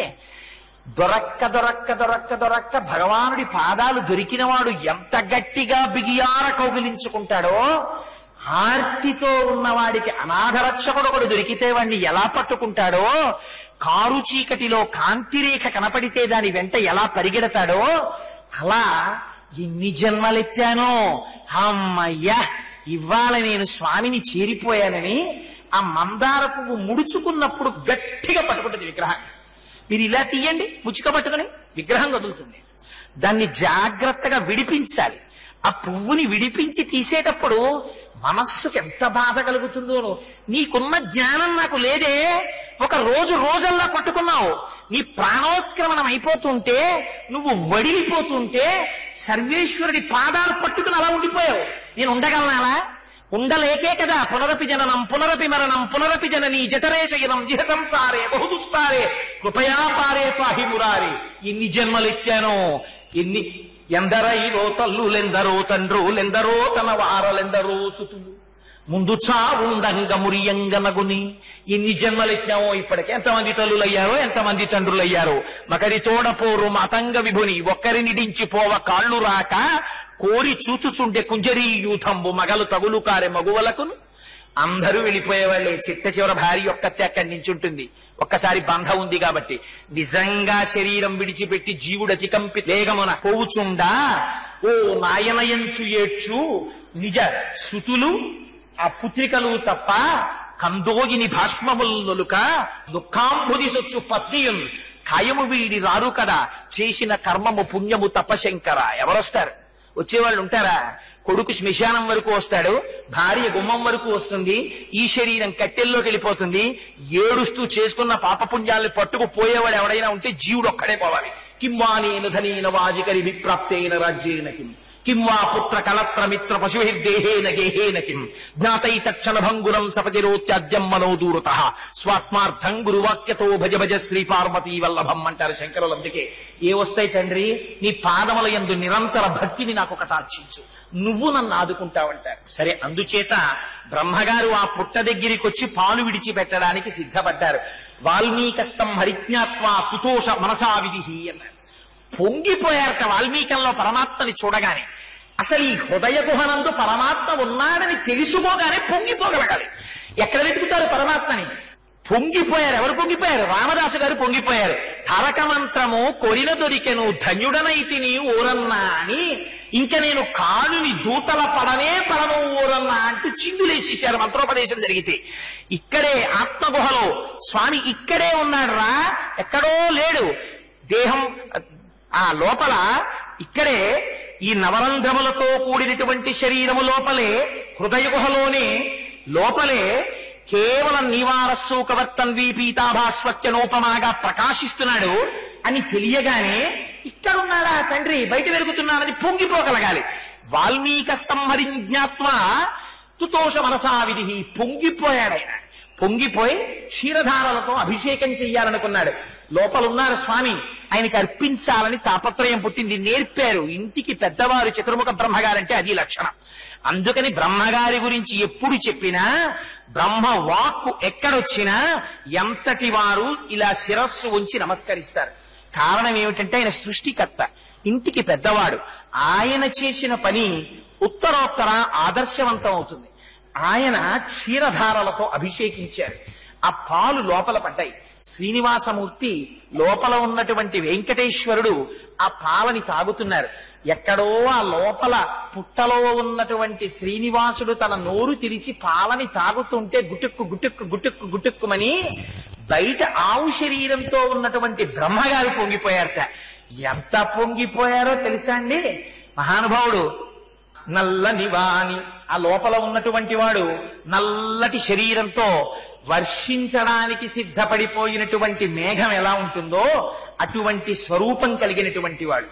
నల్లని వాణి మేలి చిరునవ్వుల వాణి సురారి గొంతు కల్గిల్లెడి వాణి కాంతులుకించు కనుంగవ వాణి చూట్టికిన్ చల్లని వాణి అని ఆయన రాక్షసుల యొక్క శిరస్సులు గిల్లేయడానికి అలవాటు పడిపోయినటువంటి వాడు. అటువంటి వాడు లోపల ఆ శ్రీనివాసుడు కూర్చుని ఆ పాలు తాగుతుంటే పొంగిపోయారట బ్రహ్మగారు. పొంగిపోయి ఆ క్షీరధారలతో ఆయన తాగారు. అంతకన్నా నాకింక ఆనందం ఏం కావాలి అని ఒక్కసారి బయలుదేరి సంతోషంగా పుట్ట దిగిపోయి ఆ దూడతో కలిసి చోళరాజ్యానికి వెళ్ళిపోయారు. ప్రతిరోజు దూడ ఎండిపోతోంది. ఎందుకని? పాలన్నీ శ్రీనివాసుడికి ఇస్తోంది, దూడ ఎండిపోతోంది. ఇది చూసింది చోళరాజు గారి భార్య. ఏమిరా నువ్వు ఆవుని సరిగ్గా కాయడంలా పాలు తగ్గిపోతున్నాయి, దూడ ఎండిపోతోంది, జీతమా పుచ్చుకుంటున్నావు, ఆవునా కాయట్లేదు. రాజుగారికి ఆగ్రహం వచ్చింది. రాజుగారి భార్యకి ఆగ్రహం వస్తే రాజుగారికి ఆగ్రహం రాదు, రాజుగారికి కోపం వచ్చింది. ఎవడైనా భక్తి వైపు తిరిగితే కలియుగంలో మొట్టమొదటి ఇంట్లో వాళ్ళకు వచ్చే కోపం ఎప్పుడు వస్తుందంటే, వాడు వెళ్ళరాని చోట్లకి వెళ్ళినప్పుడు అలా ఆయన మారితే బాగుందని భగవంతుడి కాళ్ళట్టుకు పూజ చేస్తారు. వాడు మారి రోజుకో 2 మాటలు గుళ్ళోకి వెళ్ళాడు అనుకోండి, ఏమిటో ఈ వయస్సు నుంచి ఈయనకి గుళ్ళు గోపురాలును ఏమైపోతాడో ఏమిటో, వాడు ఏమైపోడు. రామకృష్ణ పరమహంస ఒక కథ చెప్తుండేవారు. ఒక ఆవిడ తమ్ముడిని తీసుకొచ్చింది భర్తగారి దగ్గరికి. ఆ భర్తగారు రోజు భగవత్ సంబంధమైన ప్రసంగాలు వినడానికి వెడుతుండేవాడు. వెడితే ఆ వెనకాతల బావమరిది కూడా ఆయన వెనకాతల ఏదో పుస్తకం ఏదో పట్టుకుని వెడుతుండేవాడు. అట్టించి వచ్చి నాలాగే వాచాలత్వం ఎక్కువ, అందుకని కూర్చుని అక్క ఇవాళ పురాణంలో చెప్పారే నిజంగా వింటుంటే శ్మశాన వైరాగ్యం ప్రసూతి వైరాగ్యం అని, ఎందుకే అక్క ఈ శరీరం అంటుంటే పాపం ఆ అక్కగారు రోజు భర్తతో అనేది, రాత్రి ఆయన వచ్చి పడుకోవే ముందు ఏముండే ఏదో తెలివి తక్కువగా మా తమ్ముడిని తీసుకొచ్చాను, వీడు మీతో పురాణ ప్రసంగాలన్నీ విని ఎందుకే ఈ శరీరం ఎందుకే ఇదంతా తుచ్చం అంటున్నాడు, వీడు కానీ సన్యసించేస్తాడేమోనండి అనేది. అంటే ఆయననేవారు నువ్వేం బెంగెట్టుకోకు, ఇలా చాలా చెప్పేవాళ్ళు ఎవరూ సన్యసించరన్నారు, అసలు సన్యసించేవాడు మాట్లాడటం అన్నారు. అలా రోజు గడుస్తోంది. పాపం వీడు చెప్తోంది. ఒక రోజు రాత్రి పడుకోవడానికి వచ్చాడు భర్త. వచ్చి గబాలన పంచె విప్పి ఓ ముక్క చింపుకుని గోచి పెట్టుకుని ఈ సంసారం అనిత్యం అని నాకు అర్థమైపోయింది, నేను వెళ్ళిపోతానని కమండలం మటు వెళ్ళిపోయాడు. ఆ వెళ్ళిపోయిన ఆయన మళ్ళీ రాలేదు. అసలు నిజంగా సన్యాసం పుచ్చుకునేవాడు, అంత వైరాగ్యం వచ్చినవాడు అలా ఉంటారంటారు రామకృష్ణ పరమహంస. మాటలు చెప్పేవాడికి వైరాగ్యం వచ్చినట్ట. అందుకని వైరాగ్యం రావడం వేరు, వైరాగ్యం ఇచ్చేవాడు ఎలా ఉంటాడో మహానుభావులు కంచి పరమాచార్యుల వారు ప్రసంగం చేశారు శివానందలహరిలో. గలంతి శంభోత్పచ్చరిత సరిత కిల్బిషరజో దళంతి ధీకుల్యాహస్సరణిషు పతంతి విజయతాం దిశంతి సంసార భ్రమణ పరితాపోపశమనం వసంతి మచ్చేతో పదభువి శివానందలహరి అన్న శ్లోకం మీద వ్యాఖ్యానం చేస్తూ శంభో అంటే సుఖమిచ్చి అనుభవింపచేసి ఈ సుఖము సుఖము కాదని తెలియచెప్పి ఆ సుఖమునందు వైరాగ్య భావన పుట్టించి ఆ వైరాగ్యము లోపల దృఢతరము చేయించి పరమేశ్వరుడి వైపు తిప్పగలిగిన వాడెవడో వాడు శంభు అన్నారు. అందుచేత అదిగో ఆ వైరాగ్య సంపత్తి కూడా భగవత్ కటాక్షంగా రావాలి. లేనినాడు కృతకంగా అంటించుకున్న వైరాగ్యం కృతకంగానే ఉంటుంది. అందుచేత అదిగో అటువంటిది కాదు కనుక ఆ ఆవు ఒట్టిపోతే, ఆ దూడకి పాలు లేకపోతే చోళరాజు గారి భార్యకి కోపం వచ్చి ఆ గోపాలకుణ్ణి పిలిచి 4 దెబ్బలు కొట్టి నువ్వు జాగ్రత్తగా చూడకపోతే నీకు మరణదండన విధిస్తానన్నాడు రాజుగారు. పాపం ఆయన హడిలిపోయి వెళ్ళాడు. అప్పటి నుంచి శ్రద్ధగా కన్నంతా దేని మీద పెడుతున్నాడు? ఆవు మీదే పెడుతున్నాడు. ఈ ఆవు ఎక్కడికెడుతోందో చూడాలనుకున్నాడు. ఈ ఆవు తిన్నగా వెళ్లి వాల్మీకం మీద నిలబడింది. వెళ్ళి మళ్లీ పాలు విడిచిపెట్టేస్తుంటే చూశాడు. మళ్లీ పాపం ఆయనకి పొంగు, మళ్లీ ఆ పాలు ఎక్కడికి వెళ్ళిపోతున్నాయి. మళ్లీ శ్రీరంగ హర్మ్య తలమంగళ దీపరేఖాం శ్రీరంగరాజ మహిషీం శ్రీయమాశ్రయామహ అని భక్తులు నన్ను ప్రార్థన చేస్తారు. నిరంతరము నీ వక్షస్థలములో కొలువై ఉంటాను. అటువంటి నన్ను ఒక జడధారి, ఒక ముని మీరు ఉండే ప్రదేశాన్ని తన పాదంతో తన్నాడా. తంతే నువ్వైనా అదేమయ్యా నా వక్షస్థలములో తంతావా అని శపించడం మాని, అయ్యయ్యో వజ్రాధురతరం విద్ధి మచ్చరీరం ద్విజోత్తమ, నా శరీరం చాలా వజ్రంలా కఠినంగా ఉంటుందని ఆ పాదములు పట్టి ఒత్తుతావా? ఎంత పని చేశావయ్యా? నేను ఉండేటటువంటి ఆవాసమును తన్నడం చేత నాకు అవమానం జరిగింది, నేను వెళ్ళిపోతున్నాను వైకుంఠం నుంచి. మీరు ఆ సన్నివేశాన్ని చూడాలంటే నేను ఇలా అన్నానని అనుకోకండి, శోభానాయుడు గారి నాట్యమే చూడాలి. మహాతల్లి నటరాజస్వామి వారి అనుగ్రహం, స్వామి నేనుండ వైకుంఠమందు అంటూ చేస్తారు. నిజంగా దానికి ప్రియా కార్తికేయన్ ఆవిడ శ్రీ మహావిష్ణువు వేసేవారు. నిజంగా ఎంత అలక తీర్చడానికి ప్రయత్నిస్తారో లక్ష్మీ శ్రీనివాసుల్ని కట్టెదుట నిలబెట్టేస్తారంటే మహాతల్లి. నటరాజోపాసనం స్వామి నేనుండ వైకుంఠమందు అని అల్లరి చేసి మొత్తానికి బయలుదేరుతారు. ఆవిడ ఎందుకో నాకు ఆ విషయం జ్ఞాపకానికి వచ్చింది, స్ఫురణకు, అందుకని మనవి చేశానంటే, ఆ తల్లి లక్ష్మీదేవి నేను ఇక్కడ ఉండనయ్యా, నాకు చాలా అవమానం జరిగింది, అందుకని నేను భూలోకంలో ఉండేటటువంటి కరవీరపురం దివ్యం గచ్చామి గరుడధ్వజ, నేను కరవీరపురానికి వెళ్ళిపోతున్నాను, వెళ్ళిపోయి అక్కడ తపస్సు చేస్తాను, అక్కడ ఉండి లోకంలో ఉండేటటువంటి వాళ్ళందరినీ ఉద్ధరింపచేస్తానని, అసలు స్వామి సంకల్పం కన్నా ముందు భూమి మీదకొచ్చి రక్షించడానికి ప్రయత్నించి వచ్చినటువంటి వాత్సల్య స్వరూప ఎవరు? ఇక స్వామి రాలా, అమ్మ వచ్చేసింది. అందుకు కదండి అమ్మ వాత్సల్య స్వరూపిణి. ఈశానాం జగతోస్య వెంకటపతేర్ విష్ణోః పరాం ప్రేయసీం తద్వక్షస్థల నిత్యవాస రసికాం తక్షాంతి సంవర్ధినీం పద్మాలంకృత పణిపల్లవయుగాం పద్మాసనస్తాం శ్రియం వాత్సల్యాది గుణోజ్వలాం భగవతీం వందే జగన్మాతరం. అమ్మ కనుక అయ్యయ్యో వీళ్ళందరూ పాప పంకిలంలో పడిపోతున్నారా, వీళ్ళను ఉద్ధరించాలని అయ్యవారికి అమ్మవారికి భేదం ఉంటుందా? శివశక్త్యాయుక్తో యది భవతి శక్త ప్రభవితుం నచే దేవం దేవో నకలు కుశల స్పందితుమపి అతస్త్వాం ఆరాధ్యాం హరిహర విరించాది విరతి ప్రణంతుం స్తుతుం వా కడల కృతపుణ్య ప్రభవతి అంటారు శంకరులు. వాళ్ళిద్దరూ ఎప్పుడు ఒకటే, వాళ్ళిద్దరూ ఏం విడివిడి ఉండరు. సుందరకాండలో సీతమ్మ తల్లి అంటుంది, శక్త్యా లోభయితున్నాహం ఐశ్వర్యేణ ధనేనవా అనన్యే రాఘవేణాహం భాస్కరేణ ప్రభాయధ అంటుంది. అందుకే బుద్ధి ఉన్నవాడైతే అనుకల తనుకాండాలింగనారంభ శుంభ ప్రతిదిశ భుజశాఖ శ్రీసఖానోకహర్తి స్థలనయనగుడుచ్చ స్పరపుష్పద్విరేఫ రచయితుమయి లక్ష్మి కల్పవల్లి కటాక్షాన్. అమ్మ నువ్వు ఎప్పుడు మాకు స్వామితో కలిసి దర్శనమివ్వాలమ్మా అని కోరుకుంటాడు. అందుకని ఆ అమ్మ ఒకటి అయ్య ఒకట. అయ్యలో అమ్మని అమ్మలో అయ్యని దర్శించగలిగినటువంటి వాడు ధన్యాత్ముడు. అస్యా దేవ్యా యథారూపమంగ ప్రత్యంగ సౌష్ఠవం రామస్యత యథారూపం తం చేయమసితేక్షణ అని చెప్పగలిగిన హనుమ భవిష్యత్ బ్రహ్మయ్యారు. నేను సీతమ్మని రాముడి నుంచి వేరు చేసి తెచ్చాననుకున్న రావణాసురుడు 10 తలకాయలు పడిపోవడానికి మాత్రమే సిద్ధమయ్యాడు. అందుకని అమ్మ అమ్మే, అయ్య అయ్యే, వాళ్ళిద్దరూ ఎన్నడూ విడివడి ఉండరు. కానీ లోకరక్షణ కోసమని ఒక విడంబమును నటించారు. అందుకని అమ్మ బయలుదేరి కొల్హాపురాన్ని చేరుకుని అగస్త్యుని చేత అర్చింపబడుతూ ఆ కొల్హాపుర పీఠంలో శ్రీ మహాలక్ష్మి కొలువయ్యున్నది. ఎంతటి వాడైనా కలియుగంలో ఉండేటటువంటి ధర్మాన్ని చూపించడం అక్కడి నుంచే ప్రారంభం అన్నారు వ్యాఖ్యానంలో. ఇంటిలో ఇల్లాలు లేకపోతే తొందరబడి గొడవబడ్డాడు కానీ ఎంతటి వాడికి ఇంటికి వెళ్ళబుద్ధి లేదుట. ఇల్లాలొకటి ఇల్లొకటి కాదు, ఇల్లాలే ఇల్లు. ఇల్లాలు లేని ఇల్లు ఇల్లు కాదు. అందుకని ఇంటికి వెళ్ళబుద్ధి వెయ్యక అంతటి శ్రీ మహావిష్ణువు మొన్నటి రోజున చెప్పాను కదా, కృతే వృషాగ్రిం వక్షంతి త్రేతాయాం అంజనాచలం ద్వాపరే శేషశైలంతో కలౌ శ్రీవేంకటాచలం నామాని యుగభేదేన శైలాశ్చాస్య భవంతి. యుగాన్ని బట్టి పేర్లు మారుతున్నాయి కానీ ఆయన ఆనందాద్రి, ఆయన క్రీడాద్రి బయలుదేరి దక్షిణ భారతదేశంలో సువర్ణముఖి నది తీరంలో స్వామి పుష్కరిణితో సహా వచ్చి వెంకటాచలం అనేటటువంటి పేరుతో ఆ కొండ స్థిరపడిపోయి అక్కడ ఉండిపోయింది.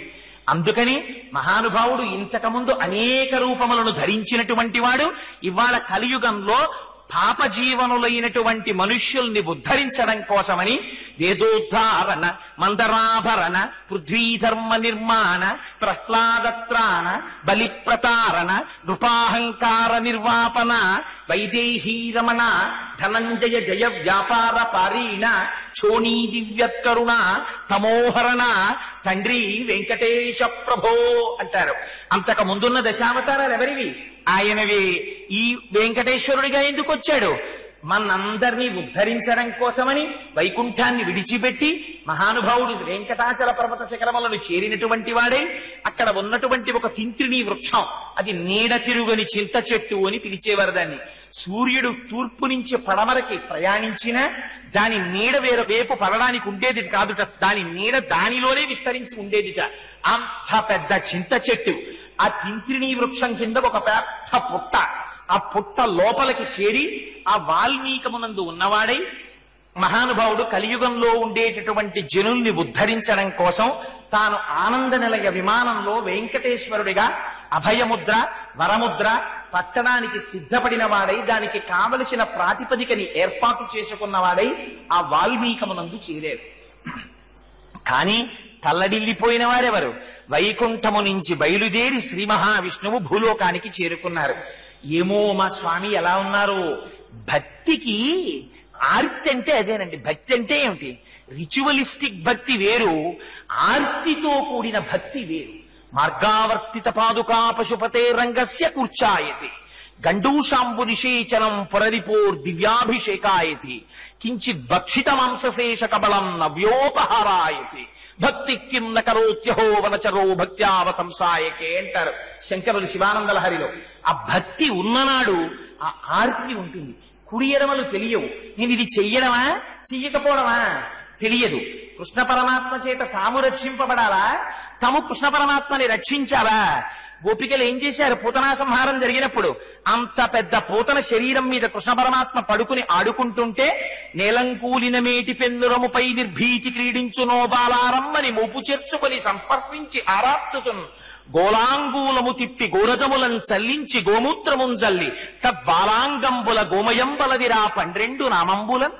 ఎవరి చేత పూతన సంహరింపబడిందో వాణ్ణి వాళ్ళెత్తుకుని ఆయన నామాలే కేశవ గోవింద నారాయణ మాధవ ముకుంద అదోక్షజ అని నామాలు చెప్తూ ఆవు పేడ తెచ్చి ఆయన ఒంటికి రాస్తూ నీ భుజములను రక్షించుగాక, నీ కడుపు రక్షించుగాక, నీ పాదములు రక్షించుగాక, నీ కాళ్ళు రక్షించుగాక అని రక్షకుడికి రక్ష పెట్టారు.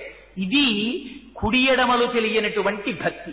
అందుకని ఆ భక్తి లేనప్పుడు ఎన్ని చేసి ఏం ప్రయోజనం?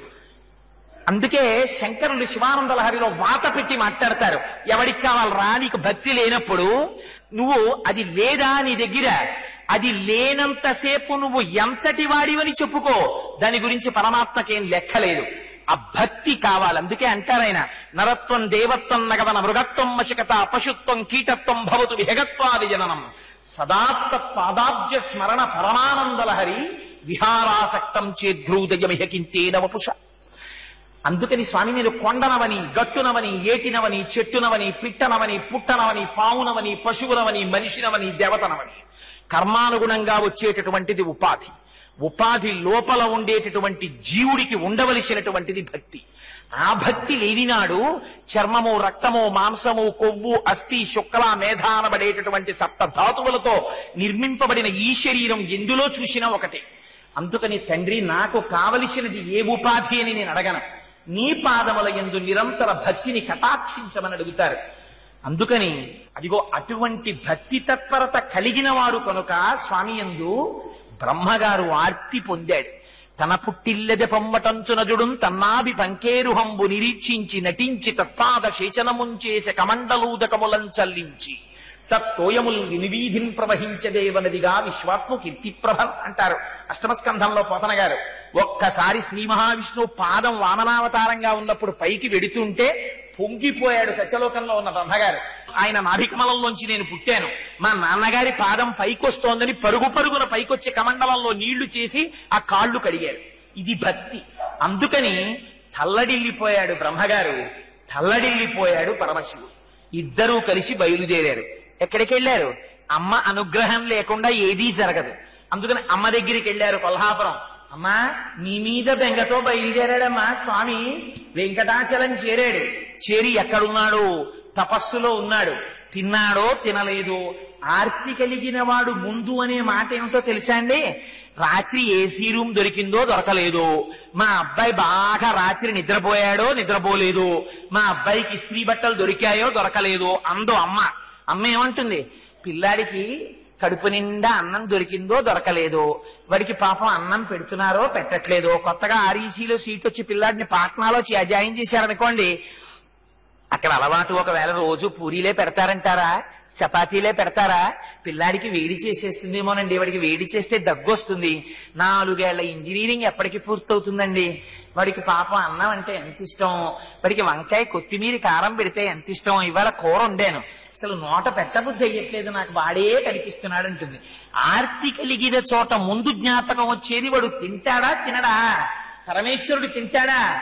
ఏది కావలసింది? పత్రం, పుష్పం, ఫలం, తోయం. నువ్విచ్చేదేమిట్రా?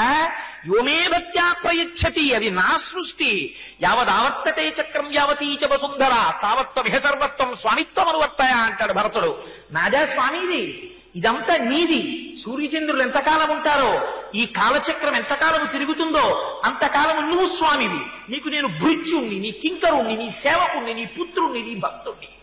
నీది నాకిచ్చి నేను ఆనందం అనుభవిస్తే నా ఆనందమును చూసి నువ్వు ఆనందించావు. ఇది నువ్వు పరాత్పరుడివి కనుక, నువ్వు తండ్రివి కనుక నీ లక్షణం తండ్రి అన్నారు. అందుకని ఆయన యందు ప్రేమ కలిగిన వాడు కనుక బ్రహ్మగారు బయలుదేరారు, పరమశివుడు బయలుదేరాడు. వెళ్ళారు అమ్మ దగ్గరికి. అమ్మా, స్వామి వెంకటాచలం చేరారమ్మా, స్వామికి కడుపు నిండా పాలివ్వాలని కోరిక. పుట్టలో కదా ఉన్నారు తపస్సులో, అందుకని అమ్మా ఒక చిన్న ప్రణాళిక చెప్పమ్మా అన్నారు. బ్రహ్మాద్యేను శివో వత్సో గోపాలి కమలాలయ. బ్రహ్మగారు ఆవుగా మారిపోయారు, పరమశివుడు దూడగా మారిపోయారు. అమ్మవారు శ్రీ మహాలక్ష్మి ఈ ఆవుని దూడని అమ్మేటటువంటి ఒక గోపాల బాలికగా మారిపోయింది. ముగ్గురు కలిసి నారాయణపురం వచ్చారు. ఆ ఆవుని తీసుకెళ్లి ఇంకో చోట అమ్మకూడదా? ఆర్తి ఏమిటి? ఆ వెంకటేశ్వర స్వామి వారికి పాలు ఇవ్వాలి నేర్పుతోంది మనకు అసలు పురాణం. నువ్వు ఏమిటి ఇస్తావు? నువ్వు ఇవ్వగలిగిందేం లేదు. ఏమిటి చూస్తాడు సర్వేశ్వరుడు? నీ ఆర్తి చూస్తాడు. స్వామి నువ్వు ఇది తినాలి అని నువ్వు తాపత్రయపడ్డావా? అందుకే నైవేద్య మంత్రం అంత జాగ్రత్తగా నడిచింది. ఏ స్వామి తిను అని అక్కడ పళ్ళెం పెట్టేసి వదిలేయకూడదా? అలా పెట్టరు. ఓం ప్రాణాయ స్వాహ, ఓం అపానాయ స్వాహ అని ఆ పంచవ్యాహృతులతో ఆ మంత్రం చెప్పి, స్వామి గబగబా తినకు, గబగబా తింటే నీకు వెక్కిళ్ళు వస్తాయి తండ్రి, మధ్యే మధ్యే పానీయం సమర్పయామి, కొద్ది కొద్దిగా నీళ్లు తాగు, వెక్కిళ్ళు రాకుండా తిన్నావా? పూర్తిగా తిన్నావా తండ్రి? ఇదిగో ఉత్తరాపోసనం సమర్పయామి, మళ్ళీ చక్క కడుపు నిండా నీళ్లు తాగు. తాగావా? పదార్థం తిన్నావు కదా, చేతులు కడుక్కోవద్దు, దా చాపు. హస్తౌ ప్రక్షాళయామి, చేతులు కడుక్కో. పాదౌ ప్రక్షాళయామి, కాళ్ళు కడుక్కో. ఉత్తరీయం తీసి స్వామి ఇదిగో చేతులు తుడుచుకో, కాళ్ళు తుడుచుకో అని ఆయన తుడుచుకుంటారా? పాదములను ఆర్తితో ఒత్తి శుద్ధ ఆచమనీయం సమర్పయామి, అని మంచినీళ్ళు ఇచ్చి స్వామి తాంబూలం సమర్పయామి, వేసుకున్నావా తాంబూలం? తాంబూలారుణ పల్లవాదరయుతే తటంకహరాన్వితే హీనానాద నిమీలితార్థనయనే విప్రస్థ చూలింబరే. అమ్మా నువ్వు తాంబూలం వేసుకుని ఎర్రటి నోటితో కొద్ది కొద్దిగా నీళ్లు తాగు. వెక్కిళ్ళు రాకుండా తిన్నావా? పూర్తిగా తిన్నావా తండ్రి? ఇదిగో ఉత్తరాపోసనం సమర్పయామి, మళ్ళీ చక్క కడుపు నిండా నీళ్లు తాగు. తాగావా? పదార్థం తిన్నావు కదా, చేతులు కడుక్కోవద్దు, దా చాపు. హస్తౌ ప్రక్షాళయామి, చేతులు కడుక్కో. పాదౌ ప్రక్షాళయామి, కాళ్ళు కడుక్కో. ఉత్తరీయం తీసి స్వామి ఇదిగో చేతులు తుడుచుకో, కాళ్ళు తుడుచుకో అని ఆయన తుడుచుకుంటారా? పాదములను ఆర్తితో ఒత్తి శుద్ధ ఆచమనీయం సమర్పయామి అని మంచినీళ్ళు ఇచ్చి స్వామి తాంబూలం సమర్పయామి, వేసుకున్నావా తాంబూలం? తాంబూలారుణ పల్లవాదరయుతే తటంకహరాన్వితే హీనానాద నిమీలితార్థనయనే విప్రస్థ చూలింబరే. అమ్మా నువ్వు తాంబూలం వేసుకుని ఎర్రటి నోటితో సగా ఉంటే ఆ వీణ మీద పాట వింటూ నువ్వు సంతోషంగా ఇలా తల కదిపితే ఈ చెవితాటంకములు అటు ఇటు ఊగితే అవి మళ్ళీ పద్మాల లాంటి పద్మరాగములతో సమానముగా పోల్చడానికి వీలు లేనటువంటి గొప్పతనం కలిగినటువంటి నీ బుగ్గలలో ప్రతిఫలిస్తుంటే స్ఫురద్గండాభోగ ప్రతిఫలిత తాటంక యుగనం చతుశ్చక్రం మన్యే తమముఖమిదం మన్మధరదం యమారుహ్యద్రుహ్యత్కవనిరమకేందు చరణం మహావీరో మార ప్రమదపతయే సంగీతవతే అంటారు శంకరుల సౌందర్యలహరిలో. అలా అమ్మ తాటంకములు ప్రతిఫలించి బుగ్గల్లో కనపడుతుంటే అమ్మా నీ నోటి వంక చూశానమ్మా, అయ్యగారి నోటి వంక చూశానమ్మా, నా కనురాపు తగిలిందేమో. శ్రియకాంతాయ కళ్యాణ నిధయే నిధయే దినాం శ్రీ వెంకట నివాసాయ శ్రీనివాసాయ మంగళం అని నీరాజనమిచ్చి తొందరగా నన్ను నీలో కలుపుకోమని ఆర్తి చెందినటువంటిది భక్తి. అందుకని అదిగో అంతటి భక్తితో బయలుదేరారు మహానుభావులు. అందుకొచ్చారు నారాయణపురం. ఆవును అమ్ముకోవాలంటే ఎక్కడైనా అమ్ముకోవచ్చు, ఇంత భరతఖండంలో నారాయణపురంలోనే అమ్ముకోవాలా? ఇది నేర్పింది మనకి పద్మావతి శ్రీనివాసుల పరిణయం. అంటే అప్పుడెప్పుడో పద్మావతి శ్రీనివాసులు పెళ్లి చేసుకున్నారు, మనకెందుకంటే అది దాని గురించి కాదు. ప్రతి చిన్న విషయంలో నువ్వు ఎలా బతకాలో, ఎలా సర్వేశ్వరుణ్ణి చేరుకోవాలో నేర్పారు పెద్దలు. మీరు నేర్పకపోతే వీళ్ళకి ఎలా తెలుస్తుంది? ఇది వాళ్ళ తాపత్రయం. అవతారము ఏర్పడి ఆనంద నిలయములోకి స్వామి చేరే వరకు కావలసినటువంటి ఘట్టాన్ని పోషిస్తారు అందరూ. అందుకని మనకి తెలియక శివుడొకడు కేశవుడొకడు అనుకుంటాం. అసలు శివకేశవులకి బ్రహ్మగారికి భేదం ఉందా? శ్రీ మహావిష్ణువు పని మీద బయలుదేరితే ముందు వెనకాతలు వచ్చి ఉపకరించేవారు బ్రహ్మగారు, పరమశివుడే. పరమశివుడు పని మీద వెడితే వెనకాతలు వచ్చేది శ్రీ మహావిష్ణువే. ఆయన వెంకటాచలంలో కూర్చుంటే రుద్రాంశ సంభూతుడైనటువంటి హనుమగా క్షేత్రపాలకుడై ఆయన ఉంటారు. ఎక్కడైనా పరమశివుడు లోపల కూర్చుంటే నృసింహమూర్తి అయి బయట క్షేత్రపాలకుడిగా ఈయనుంటారు. ఈ శివుడొకడు కేశవుడొకడు అనుకున్నవాడు అజ్ఞాని తప్ప మూడు లోకములకు మూడు కాలములకు మూడు మూర్తులకు మూలమకు సుభేదమకు తుది కభేదమయ్యొప్పారు బ్రహ్మమనగా నీవే ఫలనయన. ఉన్నది ఒక్కటే పదార్థం, అది మూడుగా భాషిస్తోంది. కానీ ఇది తెలియడానికి స్వామిని కృప కలగాలో, కలగకుండా దొరుకుతుందా? లంపటము నివారింపను సంపద కృప చేయజయము సంపాదింపను సంపెడి వారి వధింపను సొంపారగనికి చెల్లు సోమర్థనరా. స్వామి ఈ జ్ఞానం కలగాలన్నా చంపే మృత్యువు వెంటొస్తుంటే దాన్ని చంపబడేది శరీరం తప్ప చంపబడేది ఆత్మ కాదని, ఆత్మ పరమాత్మ స్వరూపమని జీవ బ్రహ్మైక్య సిద్ధిని ఇయ్యగలిగిన వాడివి, జ్ఞానమునందు నిలబెట్టగలిగిన వాడివి, అద్వైతమును ఆవిష్కరింపగలిగిన వాడివి, అద్వైతానుభవమును పొందించగలిగిన వాడివి, నువ్వు తప్పెవరున్నారు అని శరణాగతి చేస్తారు. అందుకని అదిగో అటువంటిది ఆ స్వరూపం కనుక, ఆ జ్ఞానం ఉన్నవారు కనుక, ఆ భక్తి ఉన్నవారు కనుక మనం ఎలా ప్రవర్తించాలో నేర్పాలి కనుక బ్రహ్మగారు ఆవై వచ్చారు, పరమశివుడు దూడై వచ్చారు.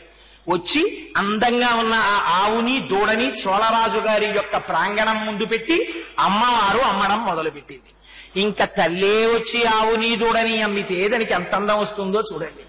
ఆ చోళరాజు చోళరాజ పత్ని చూశారు, ఆవుని దూడని చూసి మురిసిపోయారు, కొనుక్కున్నారు. కొనుక్కుని విడిచిపెట్టలేదు. ఆ గోవుల్ని కాపాడేటటువంటి వాడు, దాన్ని పొలానికి తీసుకెళ్లి మేపేటటువంటి వాడు, గో సంరక్షకుడు ఒక ఆయన ఉన్నారు. ఆయన్ని పిలిచారు. పిలిచి ఒక మాట చెప్పారు, ఏమో ఈ ఆవు ఎంత పెద్ద స్తన్యముతో ఉందో చూశావా? పొదుగు చూశావా? దాని శిరములు చూశావా? ఈ ఆవుని దూడని బహుజాగ్రత్తగా కాపాడన్నారు. ఇన్ని పాలిస్తోందని ఆ పాలని చూసుకుని మురిసిపోయారు. ఆవుని దూడని ఆయనకు అప్పచెప్పారు. అమ్మ మళ్ళీ కొల్హాపురం వెళ్ళిపోయింది. వెళ్ళిపోయి కొల్హాపురం పీఠంలో అమ్మవారు చేరిపోయింది. ఈవిడి బ్రహ్మగారి తాపత్రయం పాపం. ఎక్కడున్నారో స్వామి వెతుక్కోవాలైన. ఎక్కడుంటాడు? అంతటా ఉన్నాడు. అంతటా ఉన్నవాడు ప్రకటముగా ఎక్కడున్నాడు? కరెంటు లేదా? ఆ వైర్ల నిండా ఉంది. ప్రకటంగా ఎక్కడుంది? ఆ లైట్ లో ఉంది, ఆ ఫ్యాన్ లో ఉంది, ఈ మైక్ లో ఉంది. ఒక చోట ధ్వనిని ప్రసరిస్తోంది, ఒక చోట వాయువుని ప్రసరిస్తోంది, ఒక చోట కాంతిని ప్రసరిస్తోంది.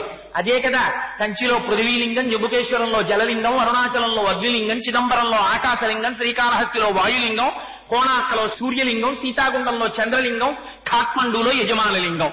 శర్వ, భవ, రుద్ర, ఉగ్ర, భీమ, పశుపతి, మహాదేవ, ఈశానములని అష్టమూర్తులై భూరంభాంశనలోనిలోంబర మహార్నాదో హిమాంస పుమాన్ ఇత్యాభాతి చరాచరత్వకమిదం యస్యైవ మూర్త్యష్టకం నాన్యక్కించతి విద్యతే వృషతాం యస్మాత్ పరస్మాత్ విభో తస్మై శ్రీ గురుమూర్తయే నమయిదం శ్రీ దక్షిణామూర్తయే అంటారు శంకర భగవత్పాదులు దక్షిణామూర్తి స్తోత్రంలో.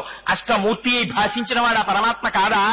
అందుకని అంతటా ఉన్నవాడు ఇవాళ లోకరక్షణార్థమని ఒక వాల్మీకమనందు చేరి ఉన్నాడు. ఆయనని కనిపెట్టి ఆయనకి పాలివ్వడం కోసం ఆర్తితో బయలుదేరి బ్రహ్మగారు వచ్చారు కొండ మీదకి. వచ్చి గోపాలకుడు ఆవుల్ని కాస్తున్నాననుకున్నాడు. ఆయన వెతుక్కుంటున్నాడు పరమాత్మ. వెతుక్కున్నాడు, చేరాడు. ఎక్కడికి చేరాడో అక్షరాలో అక్కడికి చేరాడు. ఆ పుట్ట లోపల ఉన్న తేజస్సు బట్టి గుర్తుపట్టాడు. ఓహో, ఇక్కడ మా నాన్నగారు ఉన్నారు లోపల, మా నాన్నగారికి గుక్కెడు పాలివ్వడం కోసం వచ్చాను నేను అనుకున్నాడు. బహుశ్రద్ధగా ఆ పొదుగు శిరములు ఆ వాల్మీకము యొక్క కన్నము మీదకొచ్చేటట్టుగా నిలబడ్డాడు. భక్తి శ్రద్ధ చూపిస్తుంది. మీరు పెట్టే నైవేద్యం నీకెంత భక్తి ఉందో తెలిసిపోతుంది. మీరు చూపించే ధూపం నీకెంత శ్రద్ధ ఉందో తెలిసిపోతుంది. మీరు పెట్టిన దీపం నీకెంత శ్రద్ధ ఉందో చెప్పేస్తుంది. మీరు చేసిన పుష్పాలంకారం మీ శ్రద్ధ చెప్తుంది. మీరు నిర్మాల్యం తీయడం మీ శ్రద్ధ చెప్తుంది. మామదేవుడి ముందు పూజ చేసిందే కదా, నే కొని తెచ్చిన పూలు అని ఇలా తీసేయండి, విగ్రహాలు కింద పడిపోతాయి. నేను కొన్న విగ్రహమే కదా అని అతి తిరిగి భార్యతో మాట్లాడుతూ ఎడం చేత్తో విగ్రహం నిలబెట్టిన వాడికి భక్తి ఉన్నట్ట. అది విగ్రహం కాదు, నా ఇంటి సింహాసనంలో పరమాత్మ వచ్చి నిలబడ్డారన్నవాడు నిర్మాల్యం తీయడంలో కూడా బహుజాగ్రత్తగా తీస్తాడు. ఇవి మా తండ్రి పాదముల యందున్న పుష్పాలు.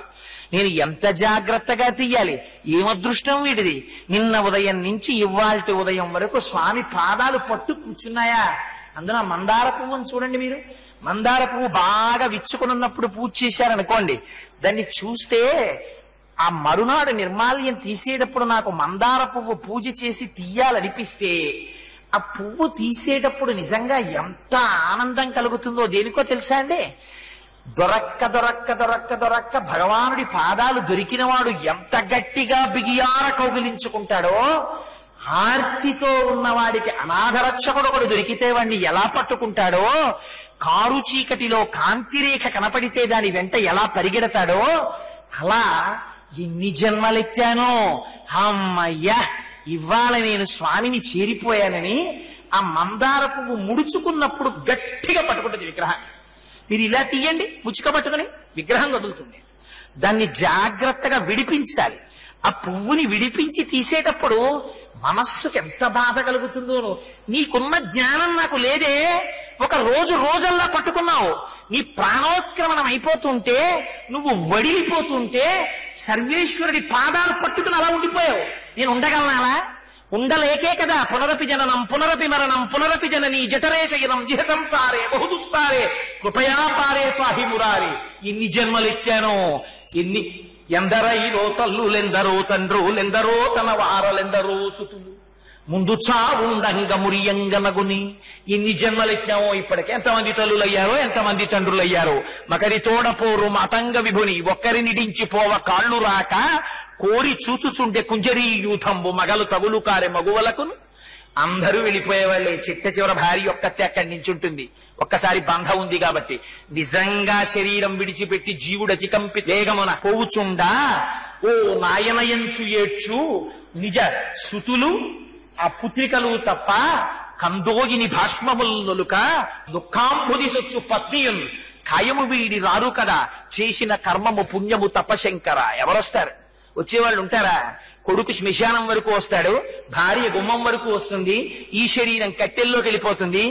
ఏడుస్తూ చేసుకున్న పాపపుణ్యాలను పట్టుకుపోయేవాడు ఎవడైనా ఉంటే జీవుడు ఒక్కడే పోవాలి. కిం వానేన ధనేన వాజికరి విప్రాప్తేన రాజ్యేన కిం వా పుత్ర కళత్ర మిత్ర పశుభిర్దేహేన గేహేన కిం జ్ఞాతై తక్షణ భంగురం సపతిరోత్యాద్యం మనోదూరత స్వాత్మార్థం గురువాక్యతో భజ భజ శ్రీ పార్వతీ వల్లభం అంటారు శంకరులు. అందుకే ఏ వస్తాయి తండ్రి, నీ పాదముల యందు నిరంతర భక్తిని నాకు కటాక్షించు, నువ్వు నన్ను ఆదుకుంటావంటారు. సరే, అందుచేత బ్రహ్మగారు ఆ పుట్ట దగ్గరికి వచ్చి పాలు విడిచిపెట్టడానికి సిద్ధపడ్డారు. వాల్మీకస్తం హరిజ్ఞాత్వా తుతోష మనసా విధిహి అన్నారు. పొంగిపోయారట వాల్మీకంలో పరమాత్మని చూడగానే. అసలు ఈ హృదయ గుహనందు పరమాత్మ ఉన్నాడని తెలుసుకోగానే పొంగిపోగలగాలి. ఎక్కడ వెతుకుతారు పరమాత్మని? పొంగిపోయారు. ఎవరు పొంగిపోయారు? రామదాసు గారు పొంగిపోయారు. తారక మంత్రము కొరిన దొరికెను ధన్యుడనైతిని ఊరన్నా అని, ఇంక నేను కాలుని దూతల పడనే పడను ఊరన్నా అంటూ చిందులేసేశారు మంత్రోపదేశం జరిగితే. ఇక్కడే ఆత్మగుహలో స్వామి ఇక్కడే ఉన్నాడు రా, ఎక్కడో లేడు. దేహం ఆ లోపల ఇక్కడే ఈ నవరంధ్రములతో కూడినటువంటి శరీరము లోపలే, హృదయ గుహలోనే లోపలే కేవలం నీవారస్సూకవర్తన్వీ పీతాభాస్వత్యనోపమాగా ప్రకాశిస్తున్నాడు అని తెలియగానే ఇక్కడున్నాడా తండ్రి, బయట పెరుగుతున్నాడని పొంగిపోగలగాలి. వాల్మీకస్తం హరిజ్ఞాత్వా తుతోష మనసా విధిహి. పొంగిపోయాడాయన. పొంగిపోయి క్షీరధారలతో అభిషేకం చెయ్యాలనుకున్నాడు. లోపలున్నారు స్వామి, ఆయనకి అర్పించాలని తాపత్రయం పుట్టింది. నేర్పారు. ఇంటికి పెద్దవారు చతుర్ముఖ బ్రహ్మగారంటే అది లక్షణం. అందుకని బ్రహ్మగారి గురించి ఎప్పుడు చెప్పినా, బ్రహ్మ వాక్కు ఎక్కడొచ్చినా ఎంతటి వారు ఇలా శిరస్సు ఉంచి నమస్కరిస్తారు. కారణం ఏమిటంటే ఆయన సృష్టికర్త, ఇంటికి పెద్దవాడు. ఆయన చేసిన పని ఉత్తరోత్తర ఆదర్శవంతం అవుతుంది. ఆయన క్షీరధారలతో అభిషేకించారు. ఆ పాలు లోపల పడ్డాయి. శ్రీనివాసమూర్తి లోపల ఉన్నటువంటి వెంకటేశ్వరుడు ఆ పాలని తాగుతున్నారు. ఎక్కడో ఆ లోపల పుట్టలో ఉన్నటువంటి శ్రీనివాసుడు తన నోరు తెరిచి పాలని తాగుతుంటే గుటుక్కు గుటుక్కు గుటుక్కు గుటుక్కుమని బయట ఆవు శరీరంతో ఉన్నటువంటి బ్రహ్మగారు పొంగిపోయారట. ఎంత పొంగిపోయారో తెలుసా అండి మహానుభావుడు. నల్లని వాణి, ఆ లోపల ఉన్నటువంటి వాడు నల్లటి శరీరంతో వర్షించడానికి సిద్ధపడిపోయినటువంటి మేఘం ఎలా ఉంటుందో అటువంటి స్వరూపం కలిగినటువంటి వాడు. నల్లని వాణి మేలి చిరునవ్వుల వాణి సురారి గొంతు కల్గిల్లెడి వాణి కాంతులొలికించు కనుంగవ వాణి చూట్టికిన్ చల్లని వాణి అని ఆయన రాక్షసుల యొక్క శిరస్సులు గిల్లేయడానికి అలవాటు పడిపోయినటువంటి వాడు. అటువంటి వాడు లోపల ఆ శ్రీనివాసుడు కూర్చుని ఆ పాలు తాగుతుంటే పొంగిపోయారట బ్రహ్మగారు. పొంగిపోయి ఆ క్షీరధారలతో ఆయన తాగారు. అంతకన్నా నాకింక ఆనందం ఏం కావాలి అని ఒక్కసారి బయలుదేరి సంతోషంగా పుట్ట దిగిపోయి ఆ దూడతో కలిసి చోళరాజ్యానికి వెళ్ళిపోయారు. ప్రతిరోజు దూడ ఎండిపోతోంది. ఎందుకని? పాలన్నీ శ్రీనివాసుడికి ఇస్తోంది, దూడ ఎండిపోతోంది. ఇది చూసింది చోళరాజు గారి భార్య. ఏమిరా నువ్వు ఆవుని సరిగ్గా కాయడంలా పాలు తగ్గిపోతున్నాయి, దూడ ఎండిపోతోంది, జీతమా బుచ్చుకుంటున్నావు, ఆవునా కాయట్లేదు. రాజుగారికి ఆగ్రహం వచ్చింది. రాజుగారి భార్యకి ఆగ్రహం వస్తే రాజుగారికి ఆగ్రహం రాదు, రాజుగారికి కోపం వచ్చింది. ఎవడైనా భక్తి వైపు తిరిగితే కలియుగంలో మొట్టమొదటి ఇంట్లో వాళ్ళకు వచ్చే కోపం ఎప్పుడు వస్తుందంటే, వాడు వెళ్ళరాని చోట్లకి వెళ్ళినప్పుడు అలా ఆయన మారితే బాగుందని భగవంతుడి కాళ్ళట్టుకు పూజ చేస్తారు. వాడు మారి రోజుకో 2 మాటలు గుళ్ళోకి వెళ్ళాడు అనుకోండి, ఏమిటో ఈ వయస్సు నుంచి ఈయనకి గుళ్ళు గోపురాలును ఏమైపోతాడో ఏమిటో, వాడు ఏమైపోడు. రామకృష్ణ పరమహంస ఒక కథ చెప్తుండేవారు.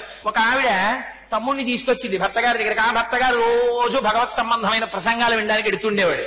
వెడితే ఆ వెనకాతల బావమరిది కూడా ఆయన వెనకాతల ఏదో పుస్తకం ఏదో పట్టుకుని వెడుతుండేవాడు. అట్నుంచి వచ్చి నాలాగే వాచాలత్వం ఎక్కువ, అందుకని కూర్చుని అక్క ఇవాళ పురాణంలో చెప్పారే నిజంగా వింటుంటే శ్మశాన వైరాగ్యం ప్రసూతి వైరాగ్యం అని, ఎందుకే అక్క ఈ శరీరం అంటుంటే పాపం ఆ అక్కగారు రోజు భర్తతో అనేది, రాత్రి ఆయన వచ్చి పడుకోవే ముందు ఏముండే ఏదో తెలివి తక్కువగా మా తమ్ముడిని తీసుకొచ్చాను, వీడు మీతో పురాణ ప్రసంగాలన్నీ విని ఎందుకే ఈ శరీరం ఎందుకే ఇదంతా తుచ్చం అంటున్నాడు, వీడు కానీ సన్యసించేస్తాడేమోనండి అనేది. అంటే ఆయననేవారు నువ్వేం బెంగెట్టుకోకు, ఇలా చాలా చెప్పేవాళ్ళు ఎవరూ సన్యసించరన్నారు, అసలు సన్యసించేవాడు మాట్లాడు అన్నారు. అలా రోజు గడుస్తోంది. పాపం వీడు చెప్తోంది. ఒక రోజు రాత్రి పడుకోవడానికి వచ్చాడు భర్త. వచ్చి గబాలన పంచె విప్పి ఓ ముక్క చింపుకుని గోచి పెట్టుకుని ఈ సంసారం అనిత్యం అని నాకు అర్థమైపోయింది, నేను వెళ్ళిపోతానని కమండలం పట్టు వెళ్ళిపోయాడు. ఆ వెళ్ళిపోయిన ఆయన మళ్ళీ రాలేదు. అసలు నిజంగా సన్యాసం పుచ్చుకునేవాడు, అంత వైరాగ్యం వచ్చినవాడు అలా ఉంటారంటారు రామకృష్ణ పరమహంస. మాటలు చెప్పేవాడికి వైరాగ్యం వచ్చినట్ట. అందుకని వైరాగ్యం రావడం వేరు, వైరాగ్యం ఇచ్చేవాడు ఎలా ఉంటాడో మహానుభావులు కంచి పరమాచార్యుల వారు ప్రసంగం చేశారు శివానందలహరిలో. గలంతి శంభోత్పచ్చరిత సరిత కిల్బిషరజో దళంతి ధీకుల్యా సరణిషు పతంతి విజయతాం దిశంతి సంసార భ్రమణ పరితాపోపశమనం వసంతి మచ్చేతో పదభువి శివానందలహరి అన్న శ్లోకం మీద వ్యాఖ్యానం చేస్తూ శంభో అంటే సుఖమిచ్చి అనుభవింపచేసి ఈ సుఖము సుఖము కాదని తెలియచెప్పి ఆ సుఖమునందు వైరాగ్య భావన పుట్టించి ఆ వైరాగ్యము లోపల దృఢతరము చేయించి పరమేశ్వరుడి వైపు తిప్పగలిగిన వాడెవడో వాడు శంభో అన్నారు. అందుచేత అదిగో ఆ వైరాగ్య సంపత్తి కూడా భగవత్ కటాక్షంగా రావాలి. లేనినాడు కృతకంగా అంటించుకున్న వైరాగ్యం కృతకంగానే ఉంటుంది. అందుచేత అదిగో అటువంటిది కాదు కనుక ఆ ఆవు ఒట్టిపోతే, ఆ దూడకి పాలు లేకపోతే చోళరాజు గారి భార్యకి కోపం వచ్చి ఆ గోపాలకుణ్ణి పిలిచి 4 దెబ్బలు కొట్టి నువ్వు జాగ్రత్తగా చూడకపోతే నీకు మరణదండన విధిస్తానన్నాడు రాజుగారు. పాపం ఆయన హడిలిపోయి వెళ్ళాడు. అప్పటి నుంచి శ్రద్ధగా కన్నంతా దేని మీద పెడుతున్నాడు? ఆవు మీదే పెడుతున్నాడు. ఈ ఆవు ఎక్కడికి వెడుతోందో చూడాలనుకున్నాడు. ఈ ఆవు తిన్నగా వెళ్లి వాల్మీకం మీద నిలబడింది. వెళ్ళి మళ్లీ పాలు విడిచిపెట్టేస్తుంటే చూశాడు. మళ్లీ పాపం ఆయనకి పొంగు, మళ్లీ ఆ పాలు ఎక్కడికి వెళ్ళిపోతున్నాయి. మళ్లీ శ్రీనివాసుడు గుటుక్కు తాగేస్తున్నాడు. గడ్డి తిని ఆ పాలు తీసుకొచ్చి బ్రహ్మగారి శిరములలోంచి వచ్చినది ఏముంటుంది, వేదం తప్ప. ఆ పాలే ఆయనకి పోస్తున్నాడు. ఆయన ఏం తీసుకుంటాడు? ఆయన వేదమే ఆయనకి స్వరూపం చేత ఆయన ఆ పాలు పుచ్చుకుని సంతోషపడిపోతున్నాడు. మళ్ళీ ఈయన మనసులో అనుకుంటున్నాడు, నల్లని వాని మేలి చిరునవ్వుల వాని చూట్కి చల్లని వాని కాంతులుకించుకనుండవ వాని అని ఆ సురారి గొంతుకల్ గిల్లెడు వాని మౌళి పరిసర్పిత పింఛము వాని అని శ్రీనివాసుని ఈ పుట్టలో ఉన్నాడని పొంగిపోతున్నాడు ఆయన. ఇలా పొంగిపోతుంటే చూశాడు, ఈ ఆవు పుట్టలోకి తీసుకొచ్చి పాలు విడిచిపెట్టేస్తోందిరా, దీనివల్ల నేను దెబ్బలు తిన్నాను అని ఎక్కడ లేని కోపం వచ్చేసింది. కలియుగంలో యుక్తాయుక్త విచక్షణ మరిచిపోయి మొట్టమొదట వచ్చేది ఏదంటే కోపమే. రమణ మహర్షి అంటారు, నీకు కోపం రావడం కన్నా జీవితంలో అదృష్టం ఇంకోటి లేదు నువ్వు విచారించుకోగలిగితే. ఎందుకని? స్టాండ్ అండ్ వాచ్ అంటారు. ఒక్కసారి నిలబడి ఎక్కడి నుంచి వచ్చింది ఈ కోపం, ఎవరి కోపం, దీనికి ఫ్రమ్ అడ్రస్ ఏమిటి, కోపం వచ్చిందంటాం, ఇది ఎక్కడి నుంచి వస్తోంది, వస్తే నా స్వరూపాన్ని ఎలా మారుస్తోంది, మార్చి నన్ను పశువుగా ఎలా చేసేస్తోంది, నాలో ఎందుకు ఇన్ని ప్రకంపనలు సృష్టిస్తోంది, పశుత్వాన్ని ఎలా ఏర్పాటు చేస్తోంది అని మనస్సుకి నువ్వు సాక్షిగా నిలబడి చూసుకో, నీ జీవితం ఉద్ధరింపబడిపోతుందంటారు. అందుకనే ఆవిడ క్రోధాకార అంకుశోజ్వల. పరమాచార్యులు వారు అంటారు, హేట్రెడ్ అగైనెస్ట్ హేట్రెడ్ అంటారు. క్రోధం మీద క్రోధం అమ్మవారి పాదం చేరడానికి మార్గం అంటారు. అందుకని క్రోధమే ఉన్ననాడు పతనహేతు, క్రోధము మీది క్రోధం అమ్మని చేరుకోవడానికి మార్గం అవుతుంది. అందుకని క్రుద్ధ పాపం న కుర్యాత్ క్రుద్ధో హన్యాత్ గురువునపి అంటారు సుందరకాండలో హనుమ. ఆ కోపం వచ్చిన వాడు గురువుని హత్య చేయడానికి కూడా వెనకాడు. అందుకని చూశాడు, ఆ ఆవురాది, ఆవుని నేను చంపడమా అని కూడా ఆలోచించలేదు. పైగా ఈ ఆవు పాలివ్వకపోతేనే రాజు నా కుత్తుకు ఉత్తరిస్తానన్నాడే, ఈ ఆవుని నేను చంపితే నన్ను రాజు ఊరుకుంటాడా? యుక్తాయుక్త విచక్షణ కలియుగంలో కోపమునకు వశుడైన వాడు ఎలా మరిచిపోతాడో చూపించింది మనకి పురాణం. పుఠారానేతి తీక్షిణేనా, ఒక్కసారి ఆ చేతిలో ఉన్న గొడ్డల్ని తీశాడు. తీసి గిర్ర తిప్పి తాడితో వెంకటేశ్వర, ఆవుని చంపుదామని విసిరాడు. కాని గోహత్య జరగకూడదని, గోవు వేదమునకు మూలమని, గోవు ధర్మమునకు మూలమని, ఆ గోవు రక్షింపబడాలని పరమాత్మ వెంటనే పుట్టలోంచి పైకొచ్చారు. పైకి వచ్చి ఆవుని రక్షించుకోవడానికి తానడ్డు వెళ్ళారు. ఈ గొడ్డలి వెళ్లి శ్రీనివాసుడి యొక్క తలకి తగిలి తగలనమేమిటి? సప్తతాళ ప్రమాణేన రక్తస్ఫూర్తి రభోస్తదా అన్నారు. 7 తాడి చెట్ల తెచ్చు రక్తధార పైకి ఎగిరింది ఆయన తలలోంచి.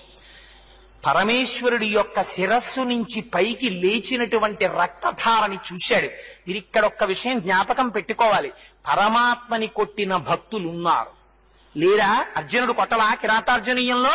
కోదండంబుల నిట్టురుండలు జటాకోటీరముల్ కుక్షి వక్షోదేశంబుల నంశభాగముల శక్రోధంబునం వేయుచున్ రోదోంతంబుల నట్టహాసముల నార్పుల్ పిక్కటిల్లంగా బాహాదర్పంబున మల్లసంగరము సేయించొచ్చిరి రుద్రార్జునుడు. కొట్టలా ధనశక్తి? కానీ ఆ కొట్టడంలో కోపమునకు వశుడై రాక్షస ప్రవృత్తితో కొట్టడం వేరు, పరమేశ్వరుడి చేత పరీక్షింపబడి ఆయన చేత భక్తిగా స్వీకరింపబడడం వేరు.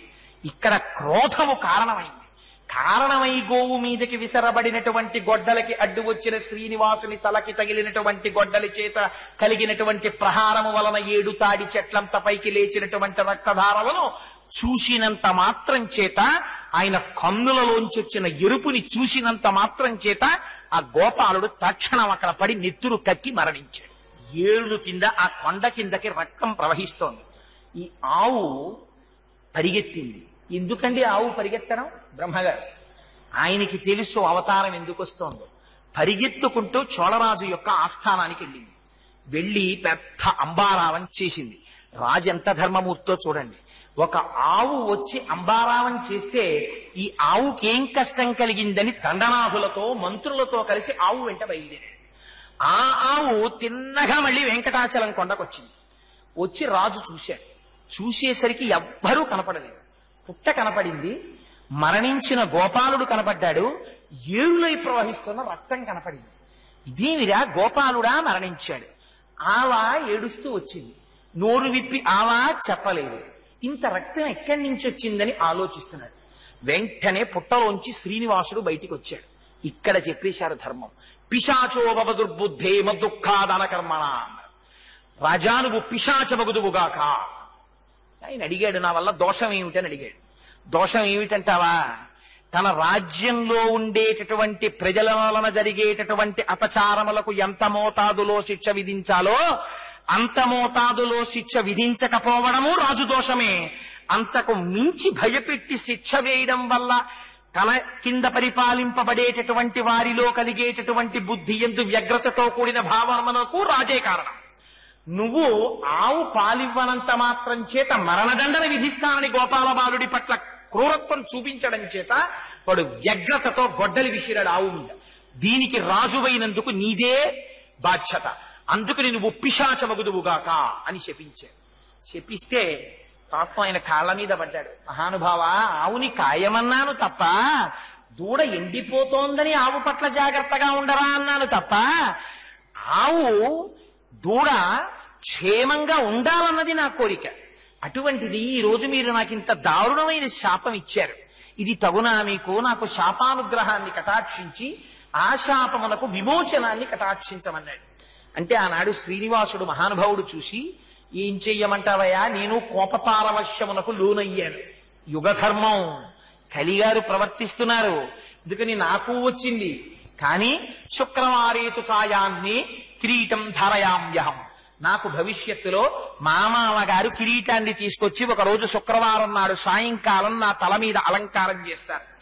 ఏనాడు నా మామగారు నా తల మీద కిరీటాన్ని అలంకారం చేస్తారో ఆనాడు నేత్రేమే జలపూరితే, నా కన్నులలోకి ఆనంద భాష్పాలు వస్తాయి. ఆనాడు నీకు ఆనందం కలుగుతుంది, నాకు ఆనందం కలుగుతుంది. అప్పటి వరకు దుఃఖం తప్పదు.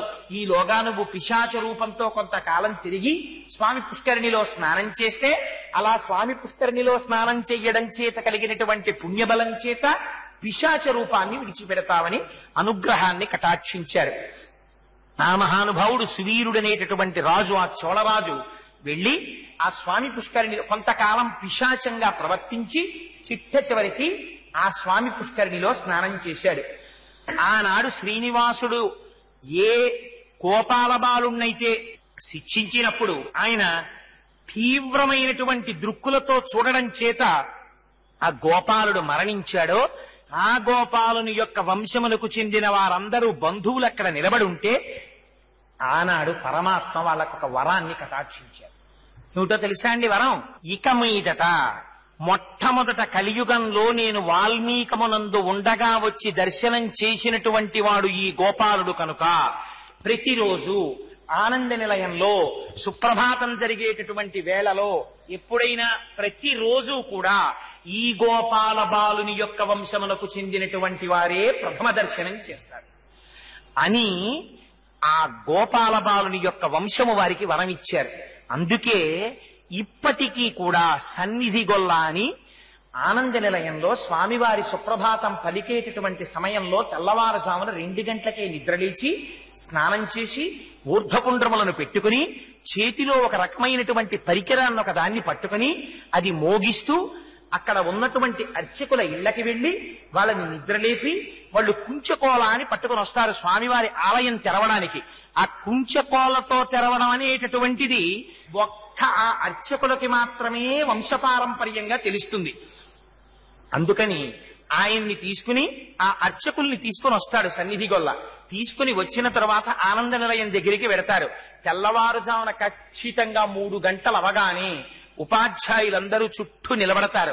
కౌసల్యా సుప్రజా రామ పూర్వా సంధ్యా ప్రవర్తతే అని సుప్రభాతం ప్రారంభం అవుతుంది. సుప్రభాతం పూర్తి కాగానే అర్చకులు కుంచకోల పెట్టి తలుపు తీస్తారు. ఆలయ అధికారులు తాళాలు తీస్తారు సీళ్లు చూసి. లోపలికి వెళ్లేవారు మాత్రం ఎవరో తెలుసా అండి? మొట్టమొదట సన్నిధి గొల్లే వెడతాడు. చేతిలో కాగడా పట్టుకుని వెళ్లి అర్చకులు కూడా చూడరు. వెంకటేశ్వర స్వామి వారికి ఎదురుగా ఉండేటటువంటి పరదాని తొలగించి అక్కడ రాత్రి ఏకాంత సేవ చేయబడినటువంటి భోగ శ్రీనివాసుడికి ప్రదక్షిణం చేసి లోపలికెడతారు. వెడితే అక్కడ కాగడా వెలుతురులో కులశేఖర్ ఆళ్వార్ పడి దాటకుండా బయట నించుని తెర పక్కకి తీసి కాగడా వెలుతురులో ఆపాదమస్తకం మొట్టమొదట 7 కొండల వాణ్ణి చూసి పొంగి పరవశించిపోయేటటువంటి అదృష్టం ఆనాటి నుంచి ఈనాటి వరకు ఆ గొల్లవాని వంశం వాళ్ళని. ఇప్పటికీ సన్నిధి గొల్లే చూస్తాడు. చూసిన తరువాత పాలు మొదటి నైవేద్యంగా పెడతారు. ఒక ఆవు రూపంలో బ్రహ్మగారు వచ్చి నాకు పాలిచ్చారు కనుక నేను నిద్ర లేవగానే స్వామి నిజంగా నిద్రపోతాడా? నిన్నటి రోజున మీకు చెప్పాను, మన కోసమని మన ఆర్తితో చేసేటటువంటి సేవ. ఆయనే నిద్రపోతే మన్ని చూసేవాళ్ళు ఎవరండి? అందుకని మొట్టమొదట స్వామి పాలు ఆరగిస్తారు. ఆరగించిన పాల యొక్క ప్రసాదాన్ని ఆ శేషాన్ని సన్నిధి గొల్లకిస్తారు. ఇప్పటికీ ఆ సన్నిధి గొల్ల ఆ పాలు తీసుకుంటారు. స్వామివారికి ఇచ్చేటటువంటి మొదటి తాంబూలం కూడా ప్రసాదంగా సన్నిధి గొల్లకే ఇస్తారు.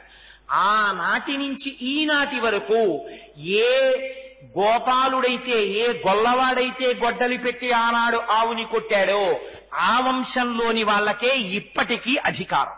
వెంకటేశ్వర స్వామి వారి ప్రథమ దర్శనాధికారం వాళ్ళనే. సరే, ఆ తరువాత ఆ రాజు సువీరుడనేటటువంటి ఆయన చాలా కాలం పిశాచంగా వెంకటాచల పర్వత శిఖరముల మీద తిరిగి తుట్టతుదన ఒకనాడు తన అదృష్టం ఫలించి స్వామి పుష్కరిణి యందు స్నానం చేశాడు. స్వామి పుష్కరిణి స్నానం సామాన్యమైంది. అది అందులో స్నానం చెయ్యగానే తాను చేసినటువంటి పాపము శరీరాన్ని విడిచిపెట్టేసి మళ్ళీ స్వస్థతని పొందాడు. తిరిగి రాజ్యం చేశాడు. ఆ సువీరుడనబడేటటువంటి రాజుకి సుధర్ముడనేటటువంటి కుమారుడు కలిగాడు. ఆ సుధర్ముడు ఆయనతో చిత్రమైనటువంటి విశేషం.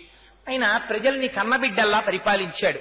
ఒకనాడు ఆ సుధర్ముడు కపిల క్షేత్రానికి వచ్చాడు. కొండ కింద ఉన్నటువంటి కపిలేశ్వరానికి వచ్చి ఆ కపిలేశ్వరుణ్ణి సేవించి అక్కడ ఉండగా ధనంజయుడని పాతాళలోకాన్ని పరిపాలించేటటువంటి నాగరాజు ఆయన యొక్క కుమార్తె కపిల తీర్థానికి వచ్చింది.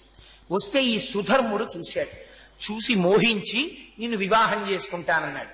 ఆవిడంది, నా తండ్రి గారికో కోరికుంది, సుక్షత్రియుడైనటువంటి వాడికి మాత్రమే కన్యాదానం చేస్తానని మా నాన్న ప్రతిన పూనారు, అందుకని నేను నీకు దక్కనంది.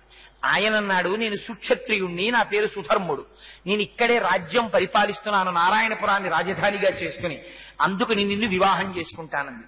అంటే ఆవిడంది, నువ్వు నన్ను వివాహం చేసుకుంటే మన ఇద్దరికీ కలిగేటటువంటి సంతానానికి రాజ్యం ఇస్తావా అని అడిగింది. అడిగితే ఆయన అన్నాడు, నాకు ఇప్పటికే ఒక కుమారుడు ఉన్నాడు, ఆకాశరాజు ఆయన పేరు, కానీ నిన్ను వివాహం చేసుకోవడం చేత కలిగేటటువంటి కుమారుడికి రాజ్యంలో సగభాగం ఇస్తానన్నాడు.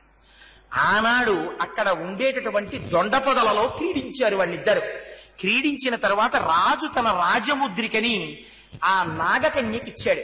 నువ్వు పాతాళలోకమునకు వెళ్లిపోయిన తరువాత నీకు కుమారుడు జన్మించి 16 సంవత్సరముల వయస్సు వచ్చిన తరువాత ఆ కుమారుణ్ణి మళ్లీ నా దగ్గరికి పంపించు. వచ్చేటప్పుడు ఈ రాజముద్రికని వేలికి పెట్టుకుని కపిల తీర్థంలోంచి వచ్చేటప్పుడు ఆ దొండ తీగలు మళ్ళీ నడువుకి కట్టుకుని నా దగ్గరికి రమ్మను. ఆ దొండ తీగలు చూడగానే నాకు నీతో గడిపినటువంటి మధుర క్షణాలు జ్ఞాపకానికి వస్తాయి. రాజముద్రికను చూసి నేను కుమారుణ్ణి గట్టుపడతాను, ఆ కుమారుడికి అర్ధరాజ్యమిస్తానని ప్రతిజ్ఞ చేశాడు. ఆ నాగకన్య పాతాళానికి వెళ్లిపోయింది. ఆయనకి పుట్టినటువంటి కుమారుడే 16 సంవత్సరముల తరువాత తల్లి చేత ఈయబడిన రాజముద్రికని వేలికి ధరించి మళ్లీ పాతాళ మార్గం గుండా బయటికి వచ్చాడు. అందుకే మీకు మొట్టమొదటి రోజున విజ్ఞాపన చేశాను. పాతాళలోకంలో కపిల మహర్షి చేత పూజింపబడినటువంటి శివలింగం భూమి యొక్క పైపొరని ఛేదించుకుని పైకొచ్చినప్పుడు భోగవతి అనేటటువంటి పేరుతో పాతాళములో ప్రవహించేటటువంటి త్రిపదగైన గంగ యొక్క ఒక పాయ ఆయనతో పాటుగా పైకొచ్చి కపిల తీర్థంగా ఏర్పడిందని, ఆ బిలము పాతాళమునకు భూలోకమునకు మార్గముగా ఉంటే కపిల మహర్షి దాంట్లోంచి ప్రయాణం చేసేవారని చెప్పాను. ఆ మార్గము గుండా మళ్లీ ఆ రాజకుమారుడు పైకొచ్చాడు. వచ్చి అమ్మ చెప్పినట్టే దొండ తీగలు తీసి నడుము కట్టుకున్నాడు. కట్టుకుని తండ్రి గారి దగ్గరికి వెళ్ళాడు. సుధర్ముడు గుర్తుపట్టాడు. దొండ తీగలు నడుముకు చుట్టుకుని వచ్చి, నీ అమ్మని నాకు జ్ఞాపకం చేశావు కనుక నిన్ను తొండమానుడు అని పిలుస్తానన్నారు. అందుకని ఆయనకి తొండమాన్ చక్రవర్తి అని పేరు వచ్చింది. అన్నమాచార్యులు వారు కీర్తన చేశారు, తొండమాన్ చక్రవర్తి రమ్మన్న చోటుకి వచ్చి అని. ఈవిడుండగా నేను పాడడం బాగుండదు. అందుకని ఆ తొండమాన్ చక్రవర్తి ఆయన మహానుభావుడు. అందుకని అదిగో ఆ సుధర్ముని యొక్క కుమారుడు తొండమానుడు, ఆకాశరాజు.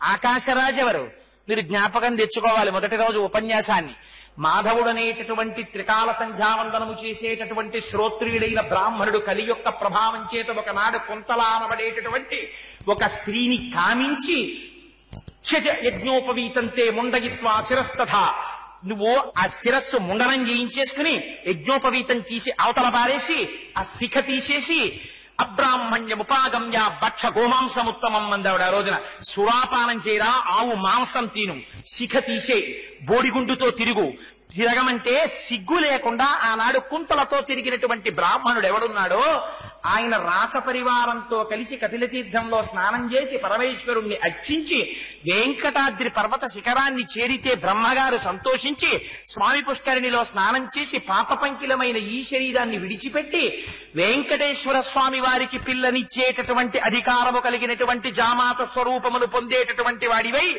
ఆకాశరాజుగా ఒకనాడు సుధర్ముడికి జన్మిస్తామని వరమిస్తే భవిష్యత్తుని దర్శనం చేస్తే ఆ మాధవుడే ఆకాశరాజుగా సుధర్మునికి పెద్ద కుమారుడిగా జన్మించాడు. ఆ ఆకాశరాజు ఒకనాడు యజ్ఞ భూమిని దున్నడం కోసమని ఆయన నాగలి పట్టి బిడ్డలు లేరని ఒకనాడు యజ్ఞ భూమిని దున్నడం కోసమని బయలుదేరాడు. ఒక దినంబునం శుభముహూర్తమునందు వియద్విభుండు తాపక్కల మంత్రివర్యులు తపస్సులు యాజక ముఖ్యులొప్పగన్ ఎక్కుడు సంతసంబునము నుంగి సునిర్మల యజ్ఞభూమికై చక్కని స్థలమునెందుకొని స్వర్ణహలంబున దున్నుచుండగాన్. ఆ యజ్ఞభూమి కోసమని మంచి బంగారు నాగలి ఒకటి పట్టుకుని దున్నుతున్నాడు. దున్నుతుంటే దానికి ఒక మందసం తగిలింది. ఏమిటి మందసం అని చూశారు. చూసేసరికి అందులోంచి అమలిన కాంతి సంపదల అపారమైనటువంటి కాంతి ప్రకాశిస్తోంది. ప్రకాశిస్తూ అద్భుతమైన సహస్రపత్రమౌ కమలమ కండు కానపడే 1000 దళాలతో ఒక పెద్ద పద్మం ఒకటి కనపడింది. ఆ పద్మం కనపడేటప్పటికీ ఆ పక్కనున్న వాళ్ళందరూ ఆశ్చర్యపోయారు. ఆశ్చర్యపోయి సంభ్రమము నవిచి చూడ ఏమిటి పద్మం అని విప్పి చూశారు. ఆ పద్మంలో పడుకుని ఒక ఆడపిల్ల కనపడింది. ఆవిడ కూడా ఎలా ఉంది, ఒక బాలిక, సుందర దివ్యమూర్తి, జానకి పోలికను. ఆవిడ అపారమైనటువంటి సౌందర్య రాశి. ఆనాడు భూజాతయై సీతమ్మ తల్లి ఉద్భిత అని భూమిలోంచి జనక మహారాజు గారి నాగటి చాలుకి తగిలి పైకి లేచినట్లు నగుమోమున విస్తరింపగన్ అపారమైనటువంటి నవ్వుమోముతో ఆ పద్మంలో దర్శనమిచ్చింది. చూశారు ఆకాశరాజు గారు.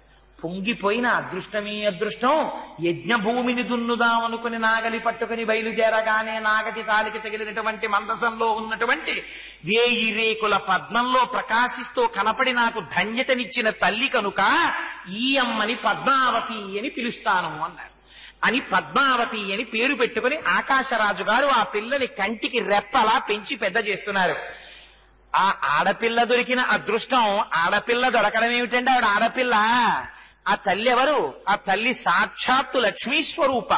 ఆ అమ్మ లక్ష్మి. ఆయన అదృష్టం నడిచి వచ్చింది వేదవతిగా. ఆ తల్లి పద్మావతిగా దొరికిన అదృష్టం ఆకాశరాజు భార్య ధరణీదేవి గర్భం ధరించింది. వసునాయకుడనేటటువంటి పేరుతో కొడుకు కూడా పుట్టాడు. ఈ అమ్మాయి దొరికిన వేళా విశేషమని పాపం ఆకాశరాజు గారు పద్మావతీదేవిని కంటికి రెప్పని కాపాడుకున్నట్టు కాపాడుకుంటున్నారు. సరే, ఇది ఇలా జరుగుతోంది. ఆ పిల్ల పెద్దదైంది, యుక్త వయస్సు వచ్చింది. ఆనందంగా చెలికత్తెలందరితో కలిసి పూలబంతులు ఆడుకుంటూ సంతోషంగా కాలం గడుపుతోంది.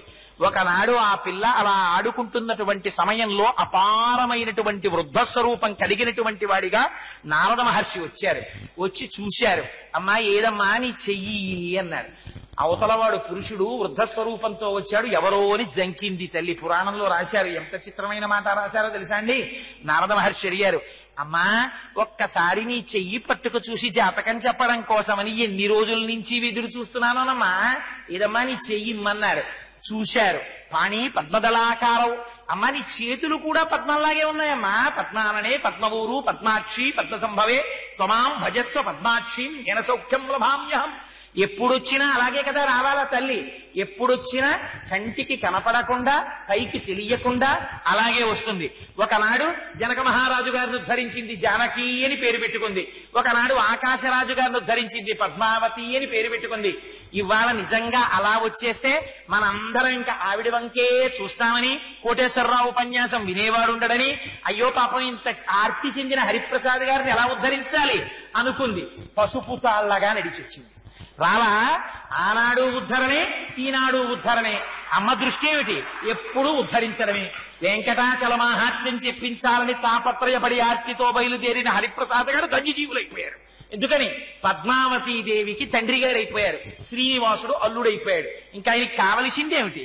అంత అదృష్టాన్ని పొందేశారు. నా దృష్టిలో అంతే. అందుకని అదిగో అటువంటి వైభవాన్ని ఇయ్యగలిగిన తల్లి కనుక ఆ తల్లి పెద్దదైంది.